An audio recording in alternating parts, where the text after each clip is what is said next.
Bien, muy buenas noches. En el ICA se les da la muy cordial bienvenida en la quinta sesión del curso de contrataciones con el Estado. El día de hoy nos acompaña el doctor Peter Palomino Figueroa. Él es magíster en regulación y gestión de servicios públicos para la Universidad del Pacífico, máster en gestión de infraestructuras por la Universidad Politécnica de Cataluña, Barcelona. Abogado graduado de la Universidad Nacional Mayor de San Marcos y egresado de la Maestría en Derecho de la Empresa de la Universidad Peruana de Ciencias Aplicadas, docente del curso de Contratación Pública y Arbitraje en Contratación Pública, a nivel de maestría y pregrado, en diversas universidades del país como ESAM, Universidad Privada de Tacna, Universidad Nacional Mayor de San Marcos, entre otros. Es especialista en contratación pública, arbitraje, asociaciones públicas privadas, obras por impuesto y expropiaciones, con más de 15 años de experiencia en la especialidad. Fue vocal del Tribunal de Contrataciones del Estado, instancia competente para resolver recursos de apelación en los procedimientos de selección y determinar responsabilidad administrativa en los procedimientos administrativos sancionadores por infracción a la Ley de Contrataciones del Estado. Árbitro especialista en contratación pública en diversos centros de arbitrajes a nivel nacional durante más de 15 años. Actualmente se desempeña como consultor independiente en contratación pública y arbitraje. Doctor Peter, bienvenido. Muchas gracias, Cecilia. Muy bien. Eh, ¿Tengo la conexión de administrador, Cecilia? Sí, para poder compartir pantalla. A ver, un momento. Sí, ya está. Perfecto. Muy bien, voy a compartir pantalla para poder dar inicio al curso. Eh, Muy bien, por favor, me dicen si pueden ver mi pantalla. Sí se ven las PPTs. Muy bien, el día de hoy vamos a hablar sobre jurisprudencia en contratación pública, ¿verdad? Ese es el tema, vamos a ver unos casos, pero antes que nada vamos a hablar, como se trata de jurisprudencia, vamos a hablar de algunas resoluciones de sala plena del tribunal, ¿no? Ustedes saben que todos los recursos de apelación mayores a 50 OIT son resueltos por el Tribunal de Contrataciones del Estado. Asimismo, el Tribunal de Contrataciones del Estado se encarga de los procedimientos sancionadores en contra de las empresas que venden, ¿no?, bienes y servicios al Estado, ¿no? Entonces vamos a... Y en los hechos, en los cuestionamientos que se apelan, ¿no?, o que son objeto de materia sancionadora, pues el tribunal tiene que aplicar la normativa que ustedes han visto en todo este diplomado. Entonces, el tribunal, ante infinidades hechos o situaciones que se han presentado, ha tenido que aplicar la norma. Pero hay situaciones, ¿no?, donde definitivamente muchas veces el tribunal ha tenido una que otra sala a un criterio discrepante o diferente, ¿no? Eso es lo que se trata de evitar y es por eso que el tribunal realiza acuerdos de sala plena, es decir, unifica criterios ante situaciones iguales, de repente, donde una sala tuvo el criterio A y la otra sala tuvo un criterio B, ¿no? Los vocales se reúnen, todos los vocales debaten el tema y finalmente sacan un acuerdo a sala plena. Y con voto mayoritario o unánime, dice cuál va a ser el criterio de todas las salas a partir de esa fecha, ¿no? Entonces, es importante en tema jurisprudencial siempre analizar los acuerdos a la pena, ¿no? Vamos a hablar un poco ahora sobre el Tribunal de Contrataciones del Estado. El Tribunal de Contrataciones del Estado, aparte de poder revisar los recursos de apelación, también tiene la potestad sancionadora, ¿no? Es decir, es el órgano competente para sancionar a aquellos operadores del sistema de abastecimiento, ¿no? En el tema bajo la Ley de Contrataciones del Estado y cualquier otra ley especial que le brinde esa potestad sancionadora. Por ejemplo, en la Ley de Contratación del Estado tenemos el artículo 59, ¿no? El artículo 59 de la ley dice que el tribunal cuenta con plena autonomía e independencia en ejercicio de sus funciones, tiene las siguientes funciones: resolver, ¿no?, las controversias que surgen entre entidades, los participantes, los postores durante el procedimiento de selección y los procedimientos para implementar o extender la vigencia de los catálogos electrónicos de forma, ¿no? Y acá lo importante, ¿no? Manteniendo la coherencia entre sus decisiones en casos análogos. Y eso es lo relevante, ¿no? Es cierto, ante diversas situaciones muchas veces ha habido salas, obviamente cada vocal tiene un criterio de cómo interpreta la norma, ¿no?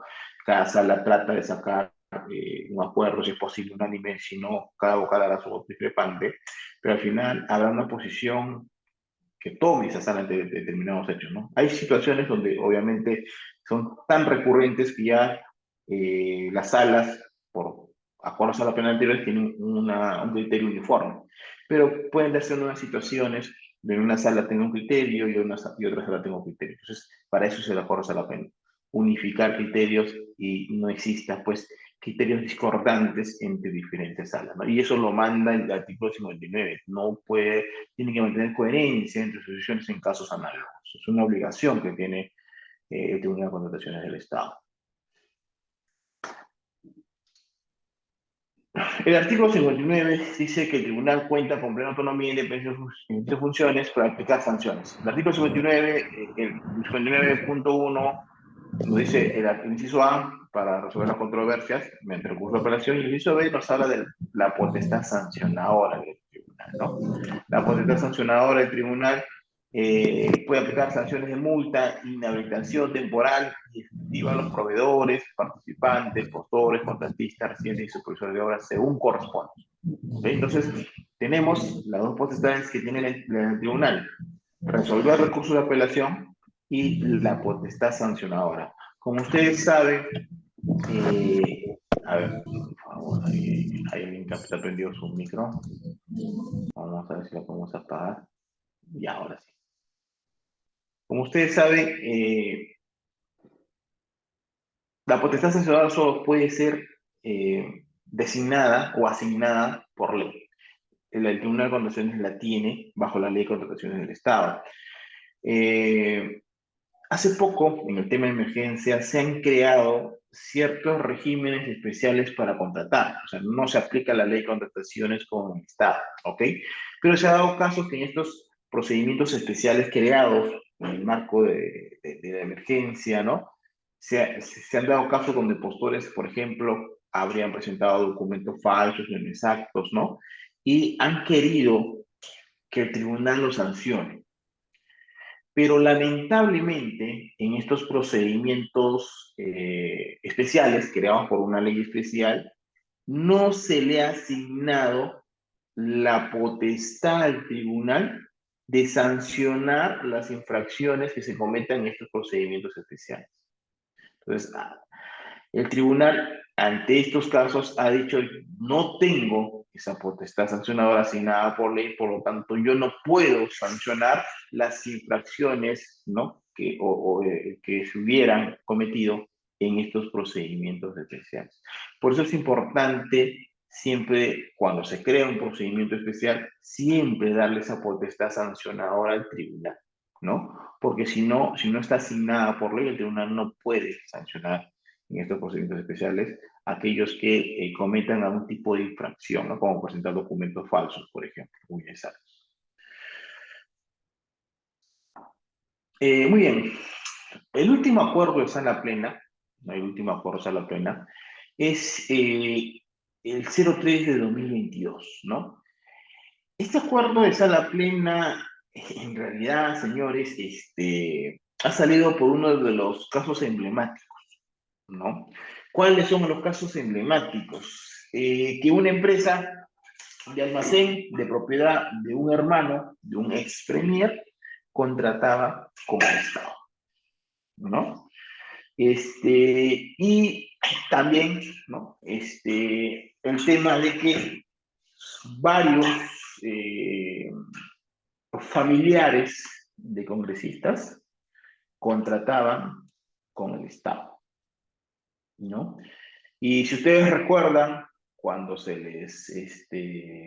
cuando la prensa les preguntaba y les decían su hermano, su papá, su mamá, ¿no? Su hijo está trabajando para una entidad pública y decían, tienen derecho a trabajar. Pero la prensa decía, pero hay una norma en la ley de contrataciones que no les permite contratar con el Estado, ¿no? Obviamente el artículo 11 de la 3225, ¿no? Entonces, ¿qué decían ellos? ¿No? Ellos tomaban, ¿no?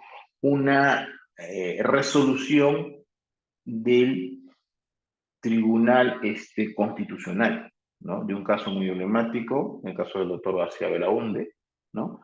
Donde en esta resolución que deriva de una acción de amparo, el Tribunal Constitucional mencionó de que fundada la acción de amparo, que no se aplicaba el impedimento en ese caso al doctor Belaúnde, y dentro de su argumentación decía de que haciendo un contrapeso entre los derechos fundamentales, el derecho a contratar y el derecho de limitar esa contratación porque se presumía, ¿no?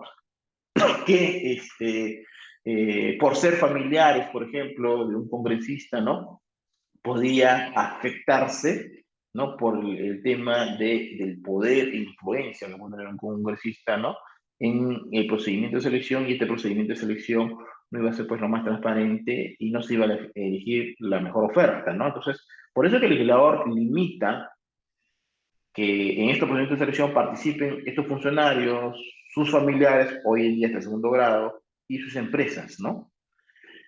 Porque el legislador presume, ¿no? O sea, dice, es evidente, ¿no? Que por el poder e influencia que tienen estos funcionarios públicos, este procedimiento de selección se va a ver desnaturalizado, ¿no? Entonces, pues el legislador dice, no pueden contratar con el Estado los familiares de segundo grado de afinidad, las empresas de estos funcionarios y estos funcionarios. Y la prohibición es absoluta a nivel nacional, con ninguna entidad pública. Sin embargo, en el caso García Belaúnde, Tribunal Constitucional, haciendo el análisis, la ponderación de la limitación del derecho fundamental, no constitucional, de contratar con respecto a aquella limitación, el tribunal dijo que no. Haciendo la ponderación de derecho, dijo que el derecho a contratar no puede verse afectado por esta limitación cuando podría, dice el tribunal, preverse medidas pues, menos gravosas, ¿no? Y que decía que acá se estaría aplicando, estaría vulnerando el principio de inocencia, ¿no? Es decir, el tribunal decía, ¿por qué yo tengo que presumir que el familiar de este congresista de por sí mismo, este congresista va a ejercer su influencia y su poder de tal manera que no va a permitir el procedimiento de selección elegir la mejor oferta? Entonces, él decía, se está vulnerando el principio de la presunción de inocencia, el principio de la legitud, ¿no? Y ese fue el fundamento del tribunal. Dijo, bueno, por eso es que considero fundada la acción de amparo y no se aplicaba este impedimento, ¿no? Bueno, esto ha sido tomado por todo el mundo en la administración pública, ¿no? Entonces los congresistas muy tranquilos decían, bueno, hay una resolución TC que dice esto, ¿no? Una resolución TC y que por lo tanto, y tienen derecho de trabajar, ¿no? Y en base a esa resolución del Tribunal de Contratación del Estado, es que hoy en día, pues, estos funcionarios ya sin vergüenza alguna, ¿no? Su hijo, su papá, su mamá, están trabajando en diferentes entidades públicas, ¿no? Y en todo caso, ya el TC se ha pronunciado. Muy bien, la resolución del TC fue producto de una acción de amparo. Sabemos que una acción de amparo, cuando se declara fundada la acción de amparo, afecta solamente a ese caso en concreto. O sea, inaplica una ley, no deja sin efecto la ley vigente, sino que para ese caso concreto lo inaplica, ¿no? Con todo el fundamento que les he dicho. Ese es el efecto de una acción de amparo, ¿perfecto? No es, por si acaso, no es un precedente vinculante, sí es una jurisprudencia constitucional, pero ¿eso qué quiere decir? Que si yo acudo al juez, el juez tendría, si es que estoy en un caso idéntico, tendría que aplicarla. Pero es el juez, no un tribunal administrativo. ¿Qué pasó después de esto? Ha habido casos, ¿no? Y por que una sala, en un caso similar, ya luego de del tema de García Belaúnde, ¿no? Cuando había el hermano de una congresista, ya, no recuerdo el nombre, el tribunal aplicó el criterio del TC. Dijo que el TC ya había dicho y no lo sancionó. ¿Ok? Y entonces, bueno, nos preguntamos, qué raro, ¿no? Porque una acción de amparo no deja sin efecto la ley, ¿no? Por lo tanto, la ley sigue vigente y un tribunal administrativo no tiene el control difuso. Es decir, el tribunal administrativo no puede decir lo que puede decir un juez, ¿no? Que existe contradicción entre un derecho constitucional y la ley vigente, por lo tanto, yo prefiero la norma constitucional, ¿no? Y por lo tanto, inaplico la ley vigente. Eso lo hace solo un juez, un tribunal administrativo no puede hacer eso. Sin embargo, el tribunal sacó una resolución en ese sentido, ¿no? Y cuando se preguntó, ¿no? Uno que fue vocal, que por qué sacó una resolución de esa naturaleza, ¿no? Un tribunal administrativo. Bueno, es cierto, no me había percatado, pero párrafo siguiente, en la parte resolutiva del Tribunal Constitucional, aparte de decir que se inaplicaba el caso concreto y fundar la acción de amparo, en un punto siguiente, la parte resolutiva dice que se le ordenaba al OCE, ¿no? A no seguir cometiendo estos actos de infracción a la Constitución, ¿no? Entonces, en base a ese mandato imperativo del Tribunal Constitucional, pues más allá, no sé si se puede o no puede, en una acción de amparo, ¿no? Porque prácticamente en los hechos se lleva en una acción de amparo a algo como constitucional, ¿no? Entonces está dejando sin efecto, no, pues se le ordena, sino una orden, al OCE a seguir infringiendo el derecho constitucional, algo así decía, ¿no? Entonces, en base a eso, el Tribunal de Contrataciones sacó esa resolución, ¿no? ¿Ok? Bueno, y luego vinieron pues otros sancionadores, ¿no? Con el mismo argumento. Claro, no, pero ya por ejemplo en ese caso no era el congresista, no era un caso idéntico, ¿no? Sino que era, por ejemplo, familiares de ministros, ¿no? Pues sabemos que hace poco todo el mundo ha conducto a familiares. Entonces, ha habido muchos casos en los últimos 2 años al tribunal donde han venido estas sanciones sobre hermanos de ministros, ¿no? Y igual invocando la aplicación de este criterio del Tribunal Constitucional. Entonces, y otra sala dijo que no, y lo sancionó, ¿no? Pero obviamente, dentro de la defensa de la otra parte era lo que ya había resuelto la anterior sala, ¿no? La anterior sala había dicho sí, o sea, no sancionaba, ¿no? En otro caso de un congresista con su hermano que había contratado con el día público, no sancionaba al hermano. La otra sala, ¿no? Un poco con este argumento, lo que dijo, bueno, el otro caso es idéntico al de García Belaúnde, ¿no? O sea, decía, son congresistas, son hermanos y han sido contratados por entidad pública. En este caso es diferente, decía la sala, ¿no? Estamos hablando de un ministro, los impedimentos son diferentes. El tribunal no ha dicho el caso de un ministro, ¿no? Algo así dijo, en conclusión lo que dijo la sala, ¿no? No eran casi idénticos y por lo tanto acá sí yo no tengo por qué seguir este precedente y por lo tanto yo sí sanciono, ¿no? Bueno, y teníamos pues en realidad dos problemas ahí, ¿no? Yo no estaba de acuerdo ni con uno ni con el otro. Con el primero porque un tribunal administrativo no puede aplicar una ley vigente, no derogada, no era un presidente vinculante, ¿ok? Era una jurisprudencia constitucional, en todo caso quien lo tiene que hacer valer es ante el Poder Judicial, no ante el Tribunal Administrativo. Entonces, yo no puedo ver si la ley es constitucional, no tengo esa facultad.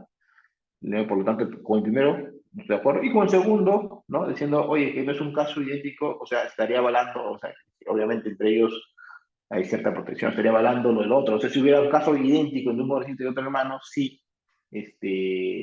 no sancionaría, ¿no? Entonces, pues no estoy de acuerdo ni con la primera, ni con la posición de una sala, ni con la otra. Es por eso que, producto de ese problema, se ha sacado este acuerdo de sala plena, ¿no? O sea, este es producto del que ha habido hace poco, como todo el mundo hemos visto que se le cuestionaba a los congresistas, a sus hermanos, ¿no? A los ministros, bueno. Entonces, producto de, y había dos resoluciones diferentes en las salas, ¿no? Entonces, producto de eso se sacó este acuerdo de sala plena, ¿no? Primero los impedimentos que ya todos conocemos, ¿no? El tema, ya ustedes lo han visto en el curso, ¿no? Por ejemplo, de los funcionarios con alto rango, presidente, vicepresidente, congresistas, jueces supremos, titulares de los órganos colegiados, organismos con funcionamiento autónomos, ministros, viceministros, ¿no? Y los rangos de impedimento, ¿no? ¿Quién más? Sus familiares, parientes, en todo proceso de contratación, mientras esté en el cargo, y cuando deja 12 meses después de dejar el cargo, salvo los ministros, ¿no? Cuando deja en el ámbito de su sector, ¿ok? Y ya conocemos estos impedimentos, ¿no? Que ya ustedes han revisado, el artículo 11 de la ley, y establece ella, ¿no? Establece la persona impedida por existir relación de las personas con, claro, los familiares, ¿no? Los familiares, por ejemplo, del presidente, vicepresidente, congresistas, juez supremos, ¿no? Titulares de los órganos de funcionamiento autónomo, viceministros, ministros de Estado, sus parientes también tienen un impedimento, ¿ok? Hasta que dejen el cargo y hasta 12 meses pues, que dejen el cargo, ¿ok? Eso es lo que repite el acuerdo a la pena, eso está en la ley, ¿no? Afirmar que dicho sistema el impedimento da cuenta de que todos los procesos de contratación desarrollados por todas las entidades públicas a nivel nacional, el impedimento es a nivel nacional, o sea, ni los funcionarios ni sus parientes segundo de grado de consanguinidad y afinidad pueden contratar a nivel nacional con el Estado, están impedidos. Y justo la Corte de la Pena no cita lo que dijo el Tribunal Constitucional, ¿no? En el caso parcial de la ONU, ¿no? Dice, emitió la sentencia relativa al expediente 2017, en el cual dispuso inaplicar este impedimento, ¿no? En ese caso concreto, ¿no? Considerándose que su aplicación en cuanto a ámbito debe distinguirse la entidad donde labore el funcionario. Eso es lo que dice el TC, ¿no? En realidad lo que dice el TC es, bueno, es cierto que su poder e influencia de un funcionario de alto cargo puede influir, pero en su entidad, es lo que decía el TC, ¿no? Otras entidades no. Eh, hemos visto que eso no es tan así, ¿no? Hemos visto, pues, en base a esta resolución TC, las cantidades ya sin vergüenza alguna, ¿no? Sin vergüenza alguna, de familiares, de congresistas, ministros, han sido contratados y no se inmutan lo más mínimo basado en esta resolución. O sea, ellos dicen solamente influencia que puede desnaturalizar el procedimiento de selección solamente es donde la entidad de trabajo no es así, ¿no? Hay cargos que por su influencia son a nivel nacional, ¿no?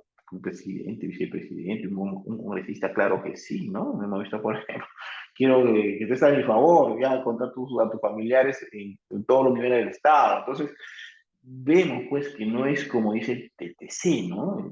Que no estoy vulnerando el principio de inocencia, de ilicitud, ¿no? Que debe mantenerse. Lo que, si fuera eso el principio, entonces ni siquiera el primer presidente podrían estar impedidos, ¿no? ¿Por qué tengo que presumir que el presidente ha usado su influencia y su poder, ¿no? Entonces, me parece en lo particular, me parece, no estoy de acuerdo con lo que tengo con el Tribunal Constitucional, sin embargo, lo inaplicó en ese caso concreto, ¿no? Y eso es lo que sí te la acuerdo la pena, ¿sí? Sí te la acuerdo del Tribunal Constitucional, ¿no? Su aplicación y debe restringirse, dice el tribunal, la entidad donde labora y funciona, que es pariente y proveedor. Luego, dice, bueno, es que esta resolución de una constitucional es aplicable al caso concreto. Claro, una acción de amparo no deja sin efecto una norma, no sigue vigente. Esa decisión es en el caso concreto, ¿no? Dice, además, como parte de sus disposiciones, no se ha identificado que se haya determinado la inconstitucionalidad o la aplicación general de la norma en cuestión. Es que no puede, una acción de amparo no puede dejar sin efecto una norma vigente. Eso es algo evidente, pero el acuerdo lo dice, ¿no? Bueno, se aplicó en el caso concreto, la norma está vigente, ¿no? Él lo dice, ¿no? Por otro lado, hay otra resolución del Tribunal Constitucional donde dice, oye, que los tribunales administrativos no pueden hacer control difuso, ¿no? Es decir, el Tribunal Administrativo no puede decir, oye, esta norma viola un derecho constitucional, por lo tanto no lo aplico. Eso no lo puede hacer el Tribunal Administrativo, como lo ha hecho en la sala, ¿no? En su momento. Eso es lo que dice, claro, eso es cierto, no puede hacer pues, control difuso un tribunal administrativo, por ejemplo, cuando no hay contrataciones del Estado. No, los impedimentos, ¿no? Por ejemplo, los que sean gobernadores, vicegobernadores, consejeros, jueces de la Corte superiores, alcaldes, regidores, ¿no? Están los rangos de impedimentos y todo lo demás, todos los funcionarios públicos, los funcionarios de los titulares de entidades, los funcionarios de confianza, los que tienen poder y dirección, ¿no? Y finalmente acuerdan esto, ¿no? Miren lo que acuerdan, ¿no?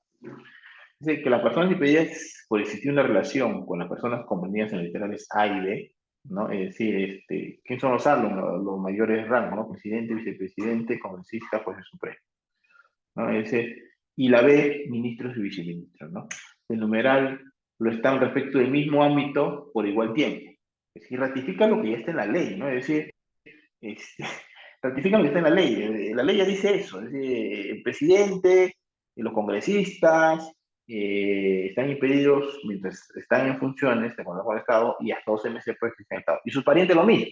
Bueno, en el acuerdo, y repiten eso, ¿no? A y B están en respecto del mismo ámbito y por igual tiempo, ¿no? En tal sentido, las personas que tengan relación con las personas listadas en el A se encontrarán impedidas en todo proceso de contratación desarrollados por cualquier entidad. Eso está la Corte lo ratifican, ¿no? Dice, para determinar qué entidades se encuentran inscritas en cada sector. Lo que pasa es que recuerden que los ministros, ¿qué pasa? Los ministros están impedidos cuando están en el cargo a nivel nacional, pero cuando dejan el cargo, su impedimento se restringe a su sector. Sus familiares igual, ¿no? Cuando dejan el cargo, por ejemplo, el hermano del ministro, el ministro dejó el cargo, ¿ya puede contratar con el Estado? Sí, salvo en su sector, ¿no? Si era el ministro de Transporte, en el sector de transporte no puede contratar con el Estado. Hasta 12 meses después. Entonces lo que dice, lo que ya está bien está en la ley, ¿no? Recalca, dice, lo único que aclara es, dice que se encuentra, ¿qué se entiende por sector, no? Que tiene, o sea, ¿en qué entidades no puedo contratar cuando dice ese sector? Eso sí lo aclara acá, dice, ¿no? Dice que en cada caso concreto se recurre a normas de organización. No sé, ¿cuál es el sector? Hay que acudir a la norma de organización de cada ministerio. Nuestro cada ministerio tiene que tener su organigrama, es decir, qué entidades están en su sector, ¿no? O organismo público como son su reglamento de organización y funciones, entre otras según corresponde. Una pequeña aclaración, pero que ya está en la ley, ¿no? Ya está en la ley. Eh, ¿No? Y por lo tanto, ¿qué quiere decir con esto? Bueno, con esto está ratificando que a partir de este acuerdo a la plena, que se emitió en diciembre, hace un mes, diciembre, sí, en diciembre, 2 meses ya, en diciembre, este acuerdo salió a fin de año, ¿no?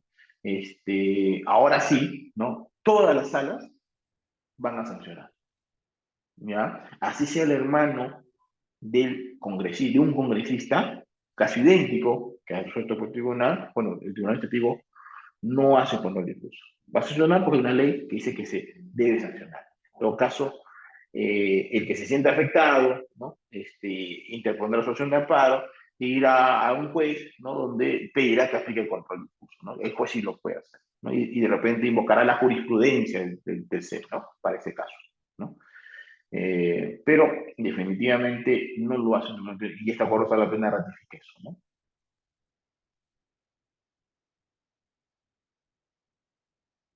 Muy bien. ¿Alguna pregunta sobre este acuerdo vale la pena? ¿Ninguna?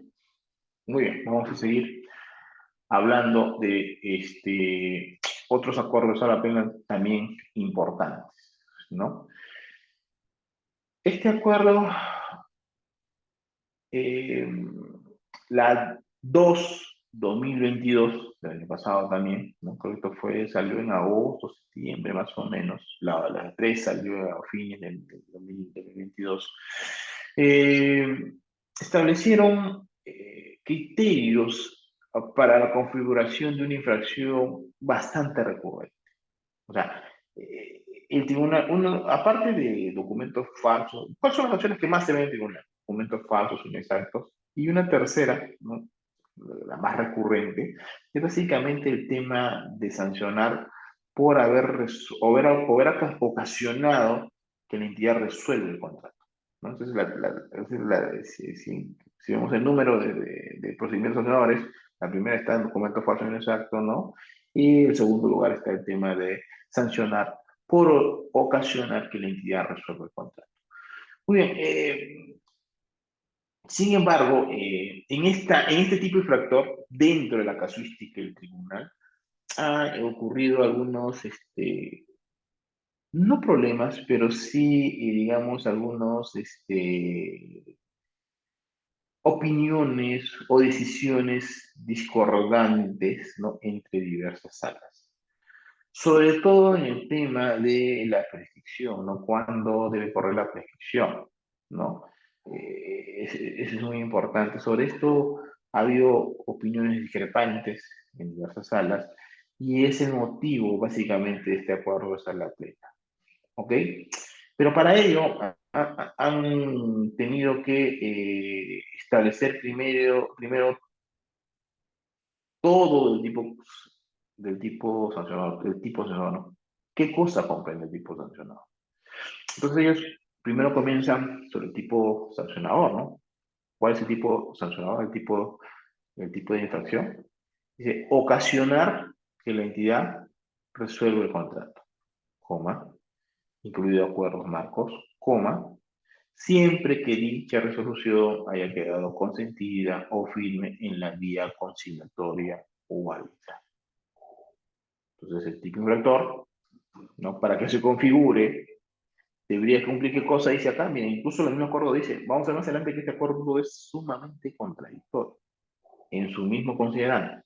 ¿Por qué? Miren, ¿qué dice? Ok, estamos hablando del tipo infractor. ¿Qué dice el acuerdo de la pena? Dice, así dice el acuerdo de la pena. Para la configuración, ¿no? Del tipo infractor, ¿no? Dice el acuerdo de la pena, para que se configure el tipo infractor, se requiere la concurrencia de dos elementos, dice. Mire, ¿eh? Para que se figure esto, ahí te está pidiendo dos elementos, dice la cosa de la pena. ¿Qué cosas debo acreditar para la configuración? Primero, debe acreditarse que el contrato debe ser resuelto, pero ¿por quién? Por la entidad, por responsabilidad del contratista. O sea, el contratista ha tenido la responsabilidad de que el contrato finalmente se haya tenido que resolver. Entonces, que el contrato sea resuelto por causar la actividad contratista, ¿no? O, obviamente, ocasionar que la entidad resuelva el contrato. ¿Quién es el que ocasiona que la entidad resuelva el contrato? El contratista, pues, ¿no? Ante sus incumplimientos, la entidad lo va a resolver. De conformidad a la ley de reglamento vigente en su oportunidad. Siguiendo el procedimiento establecido para tal efecto. Esto es importante, ¿no? Dice, ¿por qué es importante cuando el tribunal dice siguiendo el procedimiento establecido para tal efecto? La resolución de un contrato bajo la ley contra el Estado requiere de un procedimiento formal establecido en la ley, ¿no? ¿Cuál es el procedimiento formal establecido en la ley?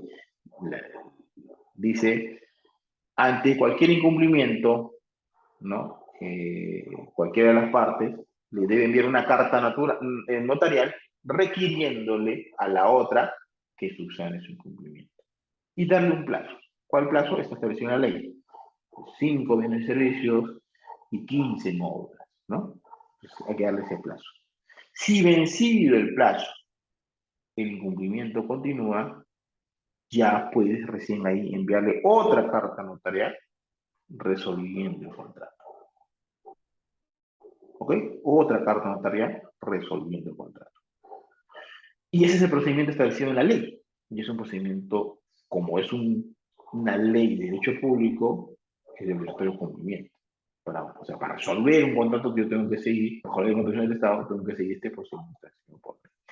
Y es por eso que el tribunal verifica esto, ¿no? Es decir, que la resolución se haya llevado a cabo de acuerdo al procedimiento establecido por la ley. Entonces, lo que dice el tribunal, ok, como primer elemento para que se configure el tipo de factores que se haya resuelto por responsabilidad contratista y que la resolución que ha hecho la entidad haya sido de acuerdo al procedimiento establecido por la ley. ¿Ok? Eso es lo que dice el tribunal. Primer elemento para la configuración del tipo de factor. Segundo elemento, dice, ¿no? Que debe verificarse que dicha decisión haya quedado consentida o firme en la vida. ¿Qué quiere decir consentida? Es decir, se resolvió y tienes un plazo para cuestionarla, ¿no? ¿Cuál es? 30 días hábiles después de haberlo resuelto. Y la otra parte, o sea, el contratista. Si no está de acuerdo con la función, tiene el derecho de impugnar. ¿Cuál es la vía que corresponde? De acuerdo a la constitución del Estado, es de conciliación o arbitraje. Si no lo haces en ese plazo, porque además la norma dice que es un plazo de caducidad, esa resolución ya no es cuestionable, está consentida, ya no puedes impugnar. Entonces, si estamos en ese hecho, ¿no? Lo que dice la Corte de Apelaciones, debo verificar que haya quedado consentida, ¿ok? Es decir, que no hayas impugnado en el caso correspondiente en la vía conciliatoria o arbitral. O, si sí impugnaste en la vía conciliatoria o arbitral, debo verificar, ¿no? Que se haya iniciado oportunamente la conciliación de arbitraje, o aún cuando se hubiera empleado dichos mecanismos, se haya confirmado la decisión de entidad de resolver. Es decir, si ha sido a la vía conciliatoria o arbitral, dice el tribunal, tengo que verificar que ahí lo se haya iniciado en el plazo, ¿no? Porque si no, ya está consentida. Yo verifico que ha estado dentro de los 30 días, si no está consentida, ¿no? Si lo has iniciado dentro de los 30, dentro del plazo de caducidad, ok, entonces miren lo que dicen acá, porque después más adelante se va a contradecir esta cosa. Dice, en todo caso, si se ha ido al arbitraje, ¿no? Se haya confirmado esta decisión en la entidad, es decir, que se haya resuelto, por ejemplo, en arbitraje, ¿no? O en la conciliación se haya confirmado de que tiene validez la resolución de la entidad.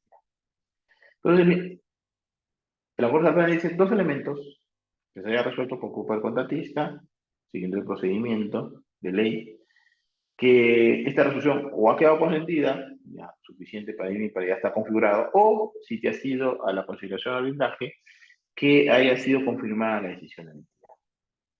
Entonces, para configurar el tipo, tengo que revisar esto, dice, ¿no? Miren, y estoy en este aspecto, en este tenemos que ir de acuerdo, tiene que haber eso, que la resolución haya sido por responsabilidad del contratista, que haya quedado consentida esa resolución, o en todo caso, firme en la vía conciliatoria o arbitral. Muy bien, ¿qué más dice el tribunal? ¿No? El tribunal para sancionar esa infracción. Dice, oye, aparte de eso, los criterios para configuración, yo tengo que tener en cuenta lo siguiente. Dice, ¿no? Respecto a la conferencia, así como el procedimiento administrativo sancionador, resulta necesario que el tribunal establezca criterios relativos a lo siguiente. Dice, denuncia y requisitos para que inicie el procedimiento administrativo sancionador, ¿no? Denuncia y requisitos para inicio de paz, ¿no? Dice, mejor dicho, te va a decir, oye, ¿cuándo debes denunciar? ¿No? ¿Cuándo denunciar? ¿No? Y requisitos para iniciar el procedimiento sancionador. ¿Qué pasa? B, dice, ¿no? O sea, en realidad, este no es criterio para la configuración. El término usado por el tribunal está mal, ¿no? Sino que, lo que debe decir es criterios que se tomarán en cuenta cuando se presenten las siguientes situaciones, ¿no? Es decir, cuándo debes denunciar, ¿no? Luego es, ¿qué pasa cuando hay resolución de contrata paralela y recíproca? Es decir, primero la resuelve la entidad y después resuelve el contratista. O al revés, ¿no? Primero resuelve el contratista y después resuelve la entidad. Entonces, hay resolución de contrato recíproco, ¿no? Paralelas, casi paralelos incluso, ¿no? Tú me requieres, decir, yo te requiero, mismo yo te requiero, ¿quién resolvió primero? O sea, hay resolución paralelo recíproco.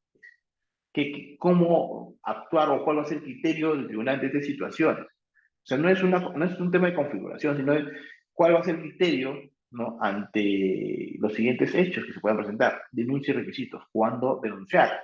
¿Qué requisitos de tu denuncia? Luego, ¿qué pasa si es que se acredita que hay resoluciones paralelas de los dos, tanto el contratista como la entidad, ¿no?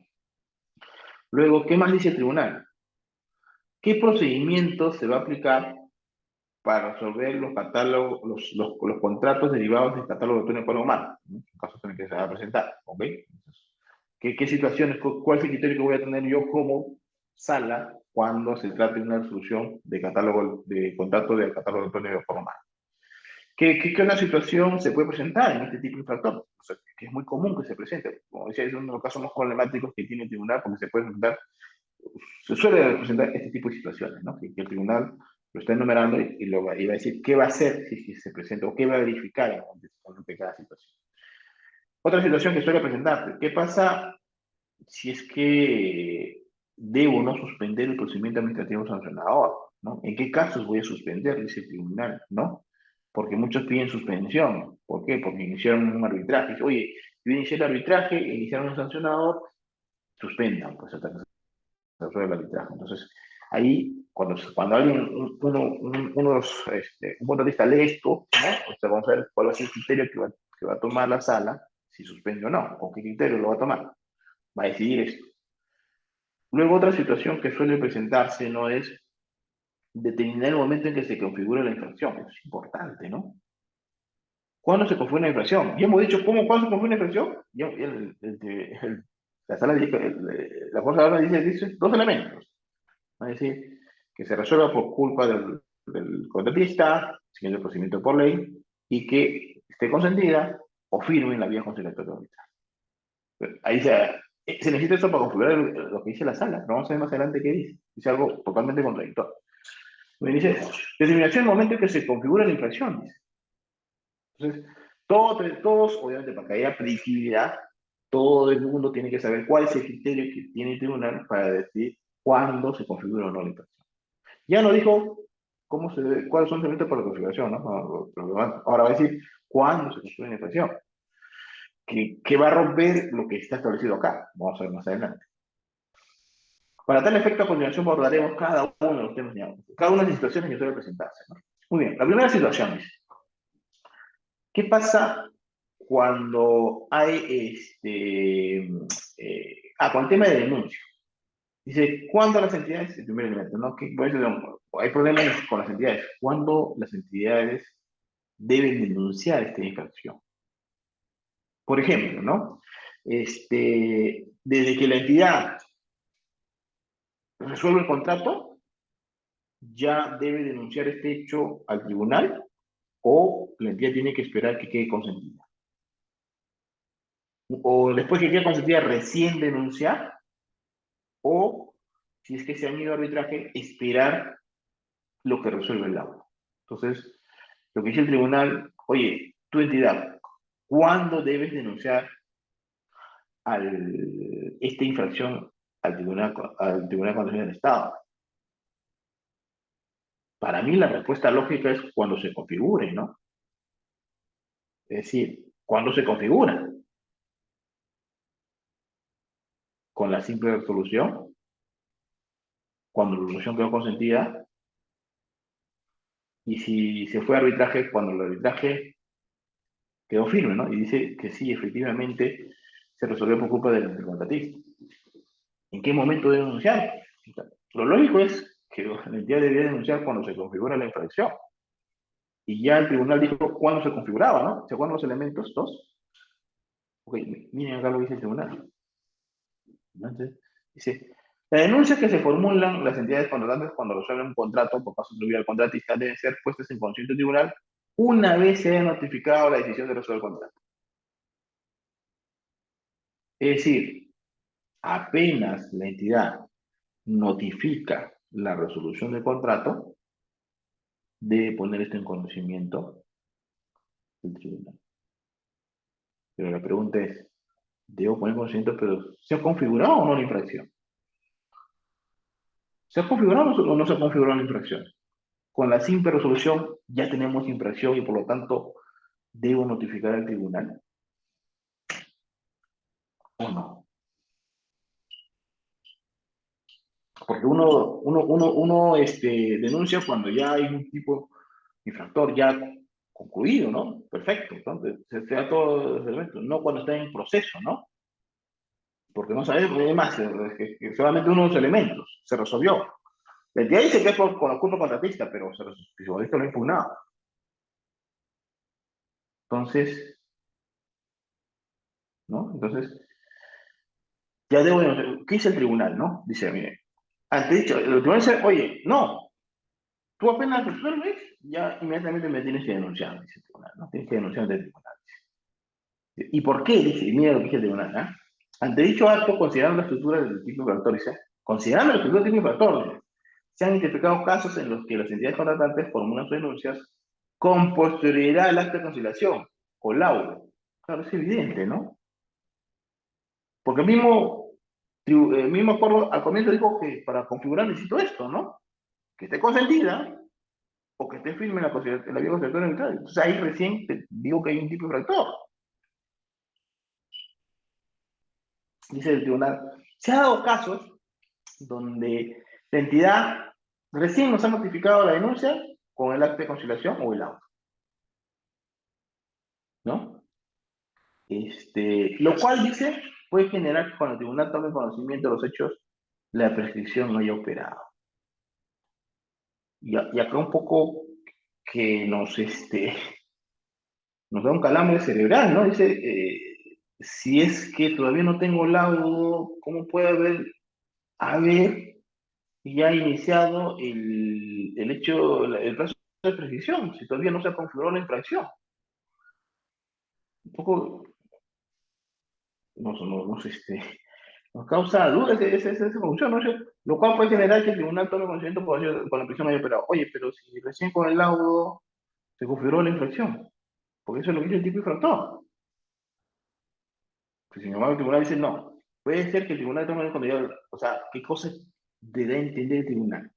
Que a partir de cuándo lo considera ya configurado el tipo con la resolución, a pesar de que no ha quedado firme. ¿Qué más dice la cosa? En ese sentido, dice, resulta necesario que las entidades cuenten con plena certeza en el momento en que deben fundar su denuncia, la documentación que deben ser adjuntar con sus datos suficientes que justifiquen el inicio del procedimiento sancionado. Por ello, dice, el primer término de las denuncias deben formularse luego que la entidad haya notificado su decisión de resolver el contrato. Eso es lo que dice, ¿no? O cuando haya vencido el plazo de caducidad establecido en la ley. Total. Cuando se hace el contrato o el plazo de caducidad. Es decir, después del día 31, porque tengo que esperar a ver si va o no va a interponer un arbitraje, una conciliación. Dice, bueno, acá dice, desde que resuelves o después del plazo de caducidad, ¿no? Es decir, el día 31. Bueno, te da dos alternativas, desde que resuelves o después el día 31, ¿no? El 30 y 31. ¿Sí? Para que los auditores sometan a controversia, se sabe si pasa para que someta a controversia, ¿no? Mecanismo de solución de controversia, precios. Entonces, ahí, oye, ¿cuándo debo denunciar? Dice, apenas resuelvas, o se ha vencido el plazo para irse a arbitraje, ¿no? O ha vencido el plazo de caducidad. Así sea ello, igual no tienes que denunciar, ¿ok? Pero si tú me has dicho que por ejemplo necesito un laudo firme, ¿por qué te voy a denunciar? Estoy denunciando que está en proceso, que es posible que cometer una infracción. Ok. Dices, porque si no puedes prescribir, pero si no se configura la infracción, ¿cuándo debe ocurrir la infracción? A partir de que se configure la infracción. ¿Y cuándo se va a configurar la infracción? Si lo llevo a arbitraje, cuando se resuelve el no. Antes no se configura todavía. Pues si embargo dice, no, apenas resuelva, o vencido el plazo para irse a arbitraje, ¿no? Plazo de caducidad. Eso es lo que dice para las entidades, ¿no? Más claro. ¿Qué debes hacer? ¿En qué momento me debes denunciar? Dice, en esos dos momentos, ¿no? Eso es lo que dice. Recuerden que este es un acuerdo a la plena, ¿no? Es vinculante para las entidades. Entonces, ahora tengan cuidado, los funcionarios públicos ya saben el momento en que deben notificar o comunicar al tribunal la supuesta comisión de esta infracción. Muy bien.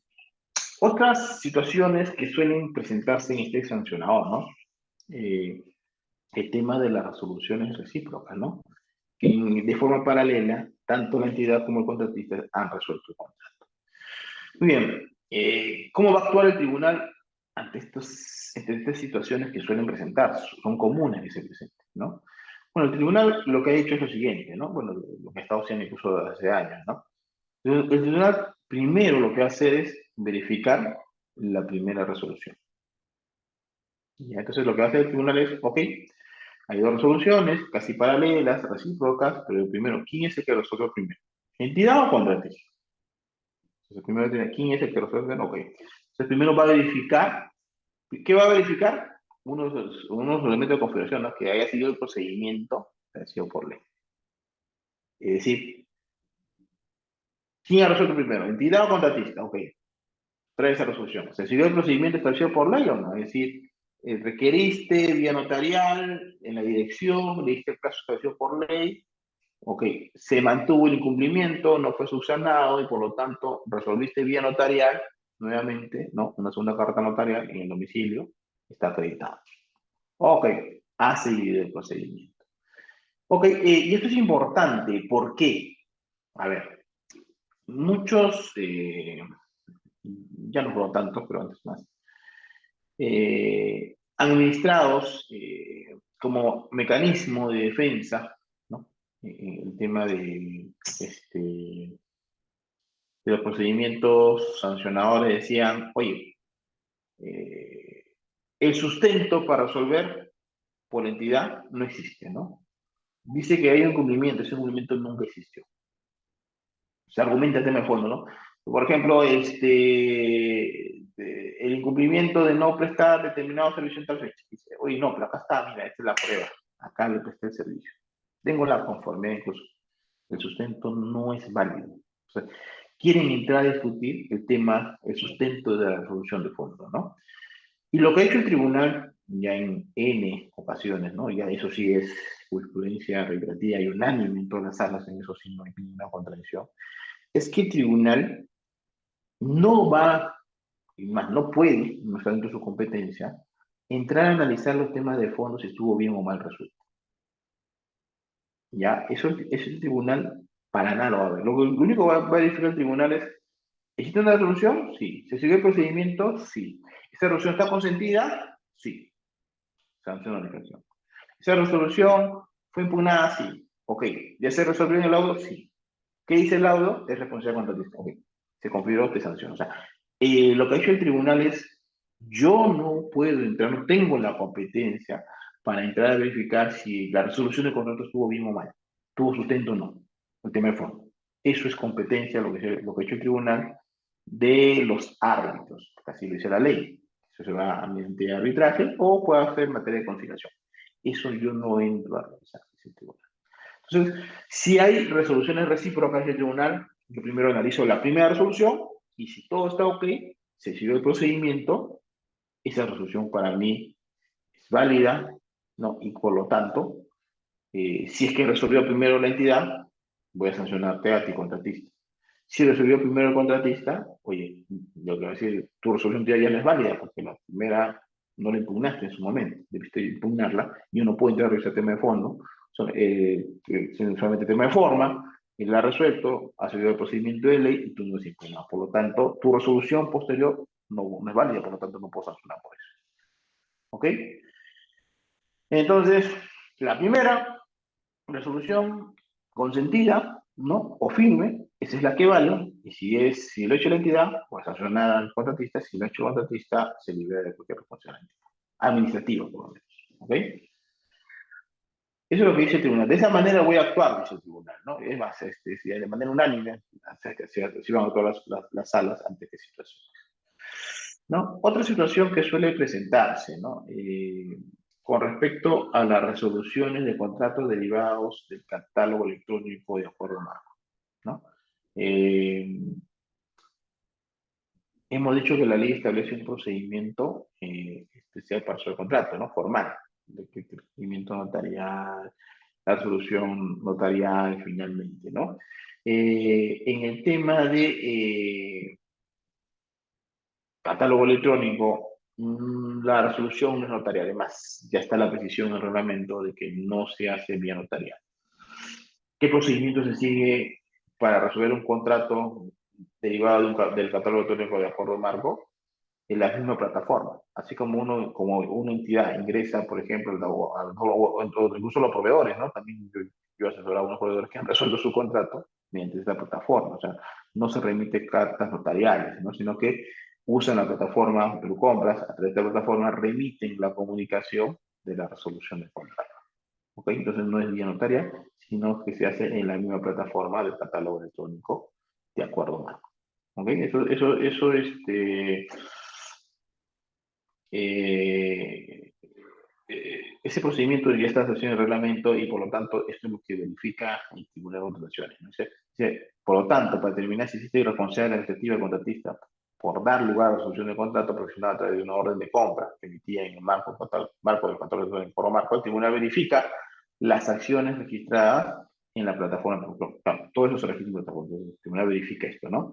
¿Has resuelto bien o no? ¿Has resuelto o no has resuelto? ¿Qué hace el tribunal? Verifica la plataforma Perú Compras si es que la entidad ha resuelto y le ha comunicado por esta plataforma al contratista, ¿no? Igual, si el contratista lo ha hecho, también el tribunal verifica en esta plataforma. ¿Ok? Muy bien, eso es lo que va a hacer, dice el tribunal cuando se presenten estas sanciones por estas resoluciones de catálogo electrónico de banco. Orden de compra de catálogo electrónico. Muy bien. Muy bien. ¿Qué más dice este acuerdo a la pena? Bueno, este acuerdo a la pena también habla de otra situación que suele presentarse en estos tipos de procedimientos sancionadores. Muchos contratistas solicitan que se suspenda el procedimiento sancionado. Y el sustento que ellos alegan, ¿no? Que suelen alegar en estos procedimientos sancionadores, es el hecho de que se ha iniciado un arbitraje, y como se ha iniciado un arbitraje sobre la resolución del contrato, ¿no?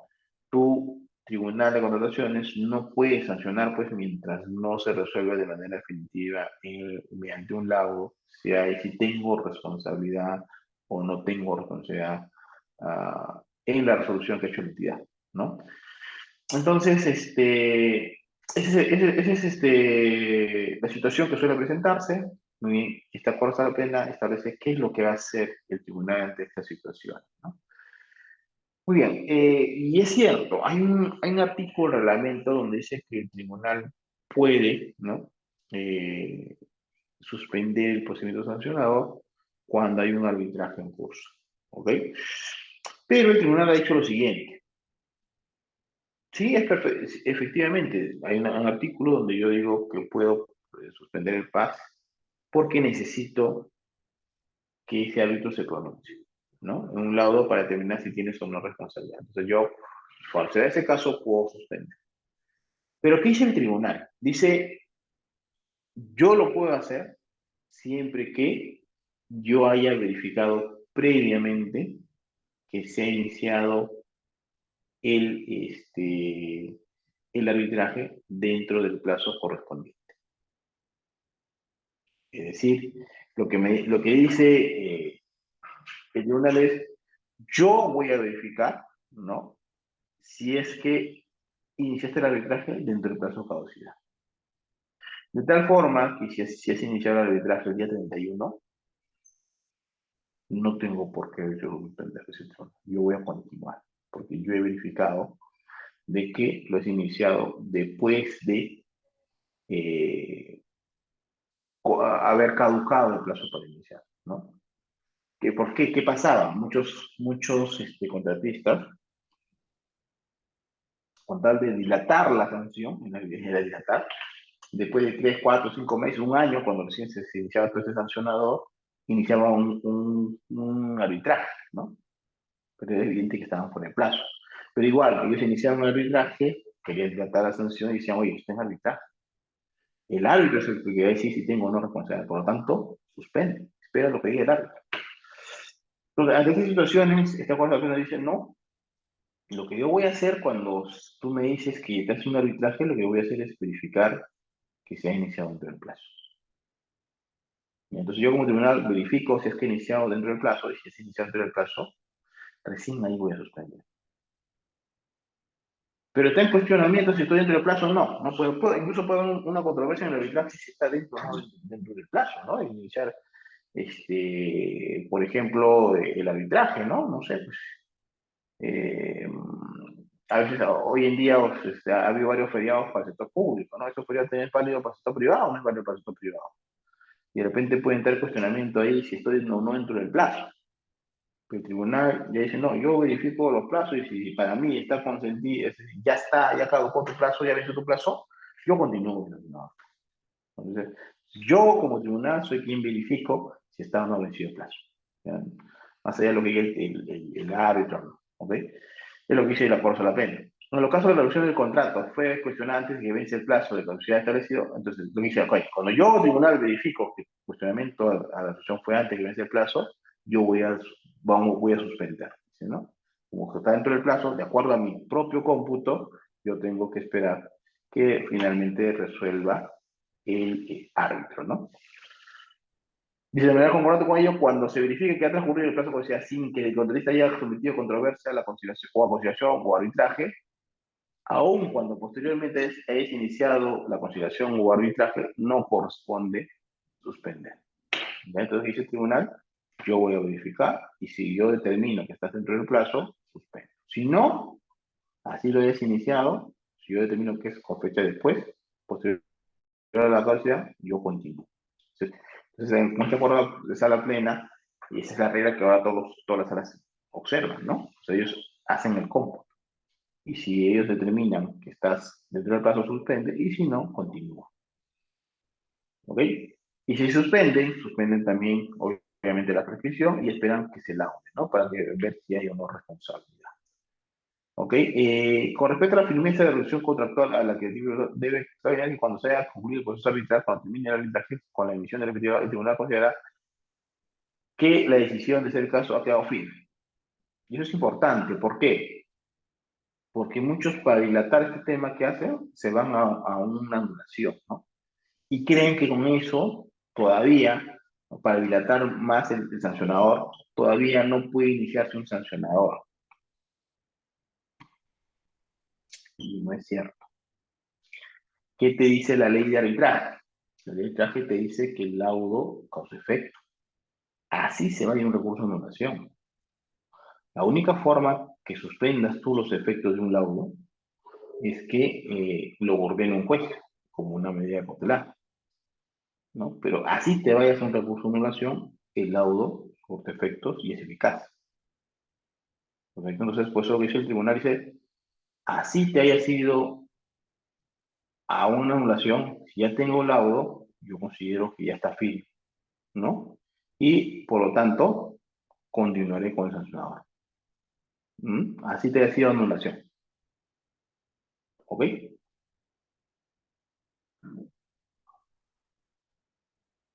Muy bien, este es el punto que en realidad cuestiono más, ¿no? Dentro del razonamiento del tribunal.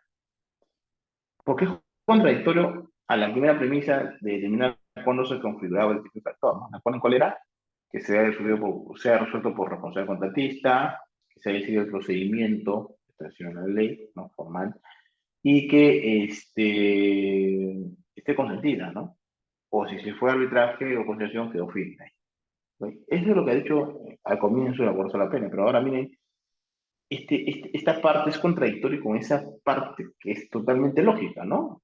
Cuando se configura el tipo de infractor, a pesar de que ya al momento de la denuncia dice, no, tú con la resolución me tienes que notificar, pero pues, si todavía no se configura, ¿por qué te notifico? Está en camino todavía, no se sabe si está configurado o no. Muy bien. ¿Qué dice el tribunal sobre ¿Cuándo se configura la infracción? Dice, estos son los criterios para la configuración y después dice, miren, ¿cuándo se configura la infracción? Que es totalmente contradictorio. Dice, con relación a la configuración de la infracción, debe considerarse como tal al momento en que se notifica la resolución del contrato por caso de contratista. ¿Qué? ¿Qué no eran dos elementos? Que se resuelva por culpa de la entidad con el procedimiento por ley y el otro no era que haya quedado consentida o firme en la vía conciliatoria. Y eso lo dice el mismo. En su misma corte de la planta está esos dos elementos, ¿no? Está clarísimo. Para configuración, estos dos elementos. Dice. Y esto es, pues, y esto te rompe el cerebro, ¿no? Dice, ¿cuándo se configura? Con relación a la configuración, dice, debe considerarse como tal al momento en que se notifica la resolución de contrato por caso atribuido al contratista. Que menos los dos elementos, acá solo hay un elemento. Y uno en la mitad, porque tampoco no es el procedimiento. Ya, supongamos que está el procedimiento. Y el otro elemento, no, ya está configurado, dice acá. ¿No? Dice, de ese modo, dice, ¿no? Si bien son de necesaria verificación para afirmar que el sujeto ha incurrido en infracción, los demás elementos que lo demás, ¿qué son los demás? Que quede consentida o firme en la vía conciliatoria o tal, ¿no? De los demás elementos que existen en el tipo infractor, tales como exigencia de decisión contractual, haya quedado consentido, firme, ¿no? Dan cuenta de hechos posteriores, dice. O sea, esos son hechos posteriores, no son hechos para la configuración. Miren lo que dice, ¿ah? Esto es totalmente contradictorio a lo que dijo en la primera parte. Dijo, No, dice que los elementos, como la resolución que haya quedado consentida o firme, dice, dan cuenta de hechos posteriores a la configuración. ¿Qué? Por lo que no puede afirmarse que la infracción se configura recién cuando estos hechos posteriores ocurren. Oye, pero no es lo que dice el tipo. Es lo que dice el tipo, ¿no? El contrato, siempre que la resolución haya quedado consentida o firme, dice no. Con la resolución ya se configura. Por eso, ahora tiene sentido esta parte de cuando denuncia. Porque él considera que ya se configura con la resolución, cuando resuelve, dice, ¿no? Todavía tiene más sentido esta parte, ¿no? Que es contradictoria al comienzo, con la primera parte. Dice, de este modo, dice, si bien son necesarias la verificación, son necesarias, pero no es para la configuración, dice, ¿no? O sea, incluso su mismo argumento es contradictorio, es necesaria para sancionar, pero no es necesaria para su configuración. ¿Cómo sanciona si no está configurado? No, no sé. Los demás elementos descritos en el artículo relator, tales como la exigencia de que la relación contractual quede en sentido firme, dan cuenta de hechos posteriores, por lo que no puede afirmarse que la infracción se configura recién cuando hechos posteriores ocurran. Interesante, ¿no? En ese sentido, dice, para efecto de terminar el plazo para someter a la resolución de contrato a la mecanismo de solución de controversia, se considera como inicio de dicho plazo la fecha en que el acto de solución del contrato dispuesto con la entidad es debidamente notificado, conforme procedimiento regulado en la ley, que sin perjuicio de las acciones que inician las partes, la infracción se configura en la fecha en que se notifica la resolución del contrato. Miren algo contradictorio. Primero dice que hay dos elementos para configurar, se configura con la resolución del contrato. Dice, este tribunal advierte que el hecho de recurrir en arbitraje, dice, a las partes que puedan desplegar toda la actividad probatoria en la instancia correspondiente. Ah, ya. Eso es lo que le decía, ¿no? El tema de fondo, ¿no?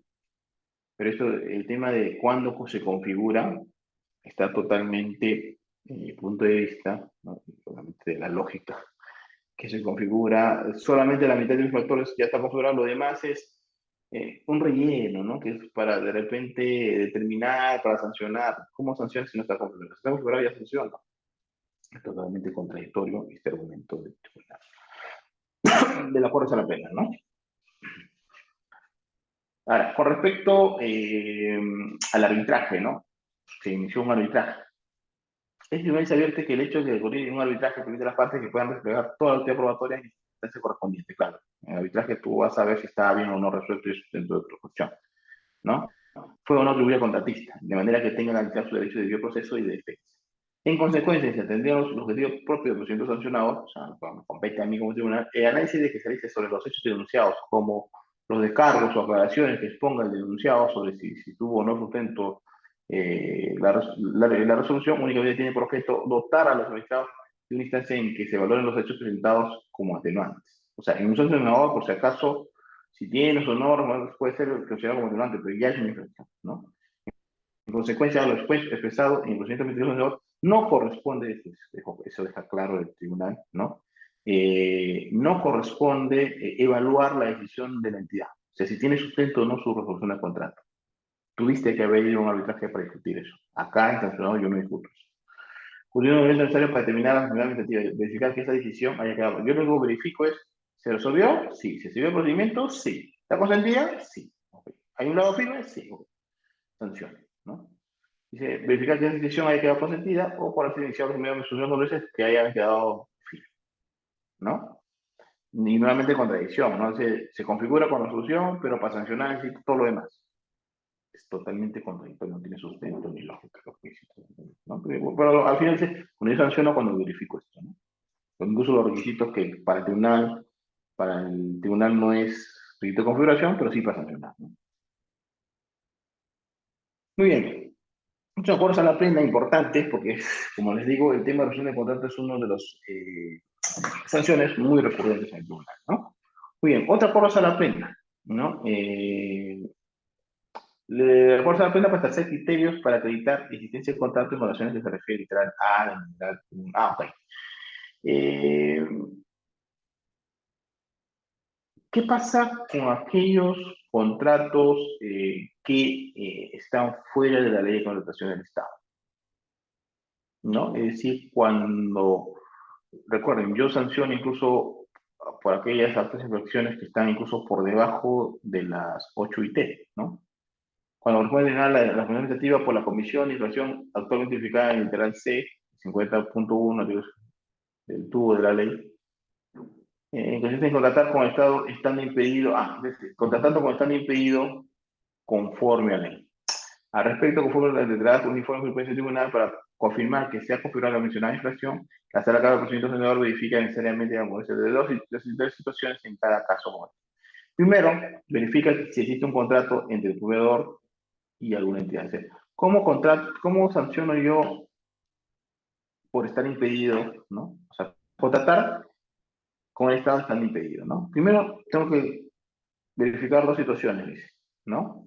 Primero, si existe contrato, claro, el tema es contratar, están impedidos, pues tengo que verificar que existe un contrato, que se ha cometido una infracción, entre el proveedor imputado y alguna entidad del Estado. Y segundo, tengo que verificar si dicha relación contractual se concretó cuando dicho proveedor se encontraba en algunos impedimentos contractuales. O sea, tengo que verificar dos situaciones para ver si se configuró o no una infracción.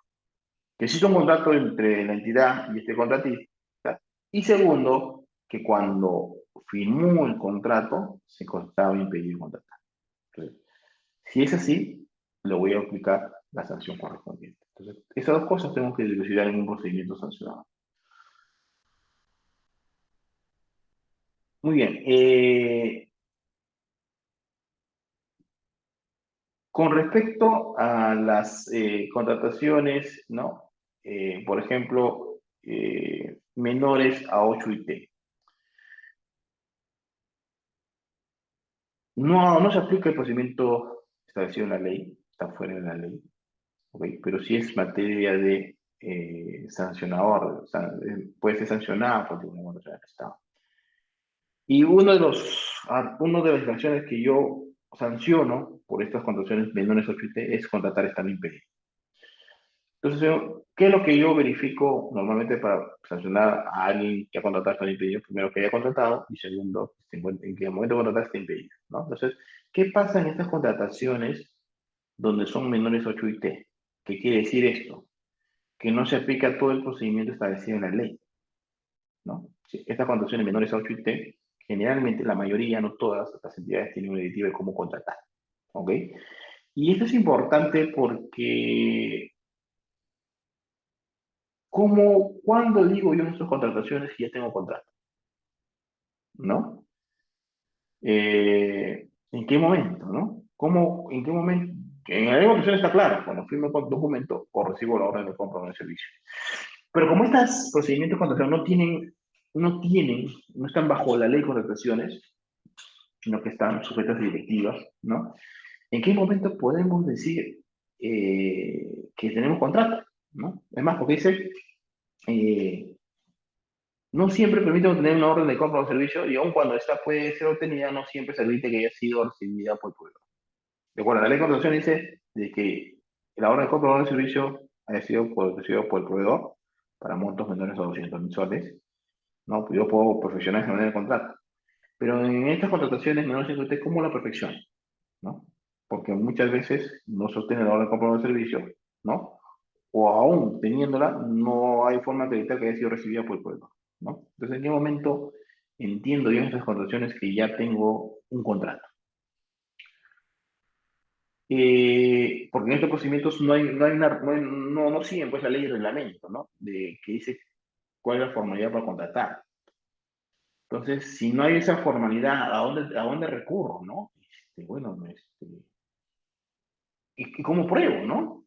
Generalmente, diría, si no pruebo, no aplico las contrataciones, ¿qué otra forma tengo de verificar si hay o no contrato?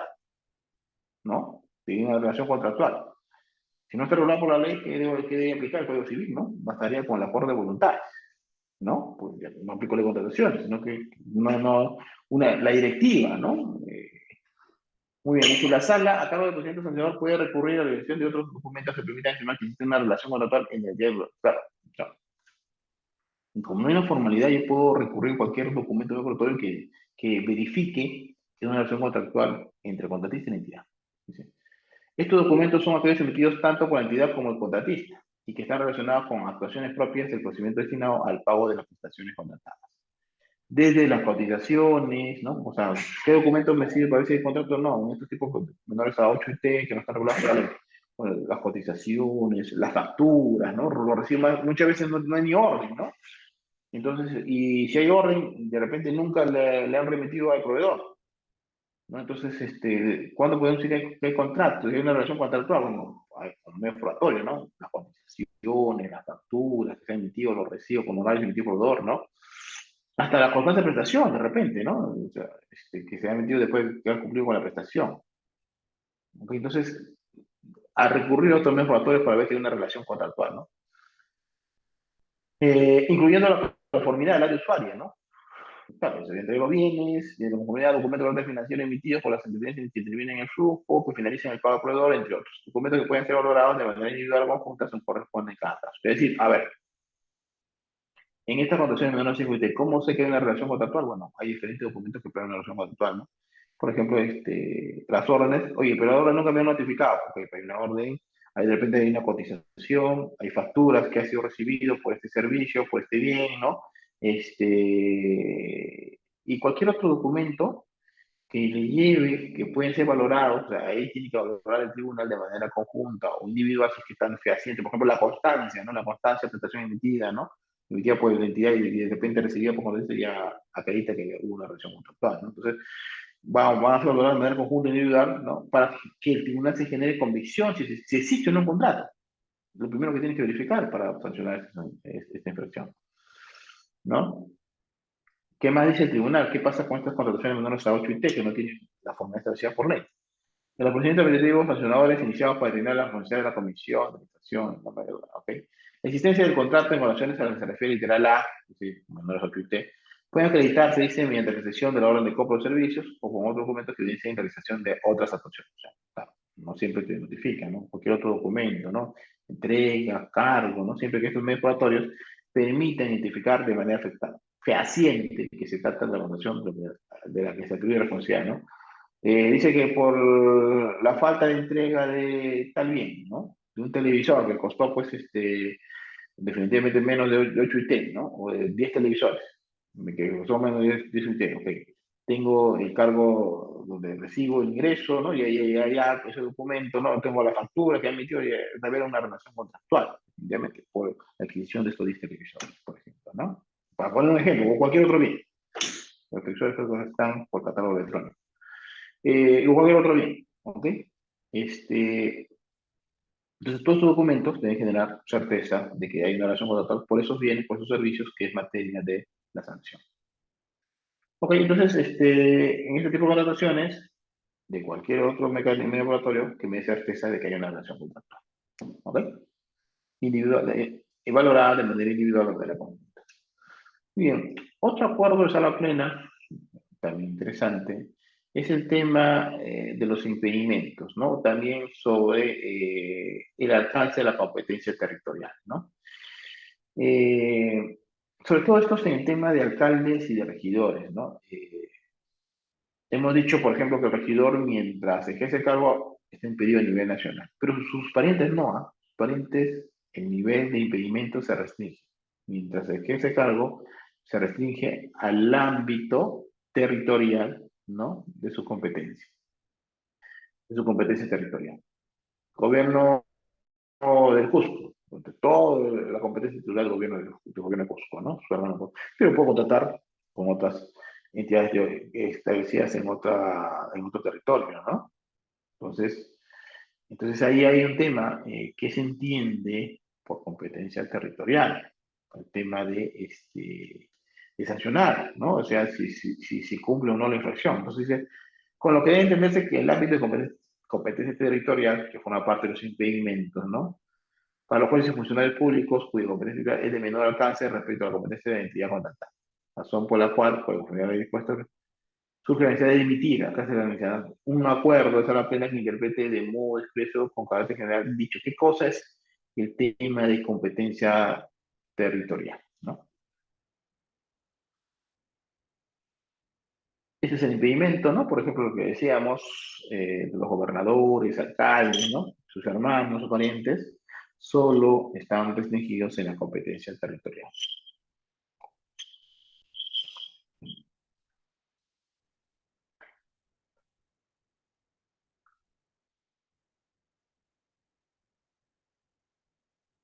Bien, y justo habla de dos resoluciones contradictorias, con criterios discrepantes, ¿no? En este aporte a la pena, que es lo que motivó dos resoluciones emblemáticas que sustentan este aporte a la pena, ¿no? Por ejemplo, una sala, ¿no? La sala 2 en el 2021, ¿no? Consideró que aun cuando la persona jurídica donde el regidor provincial tenía participación contactó con una entidad con sede en el territorio de la misma provincia, el impedimento no se cumplió porque la orden de servicio con la cual se fusionó el contrato fue emitida por el gobierno regional.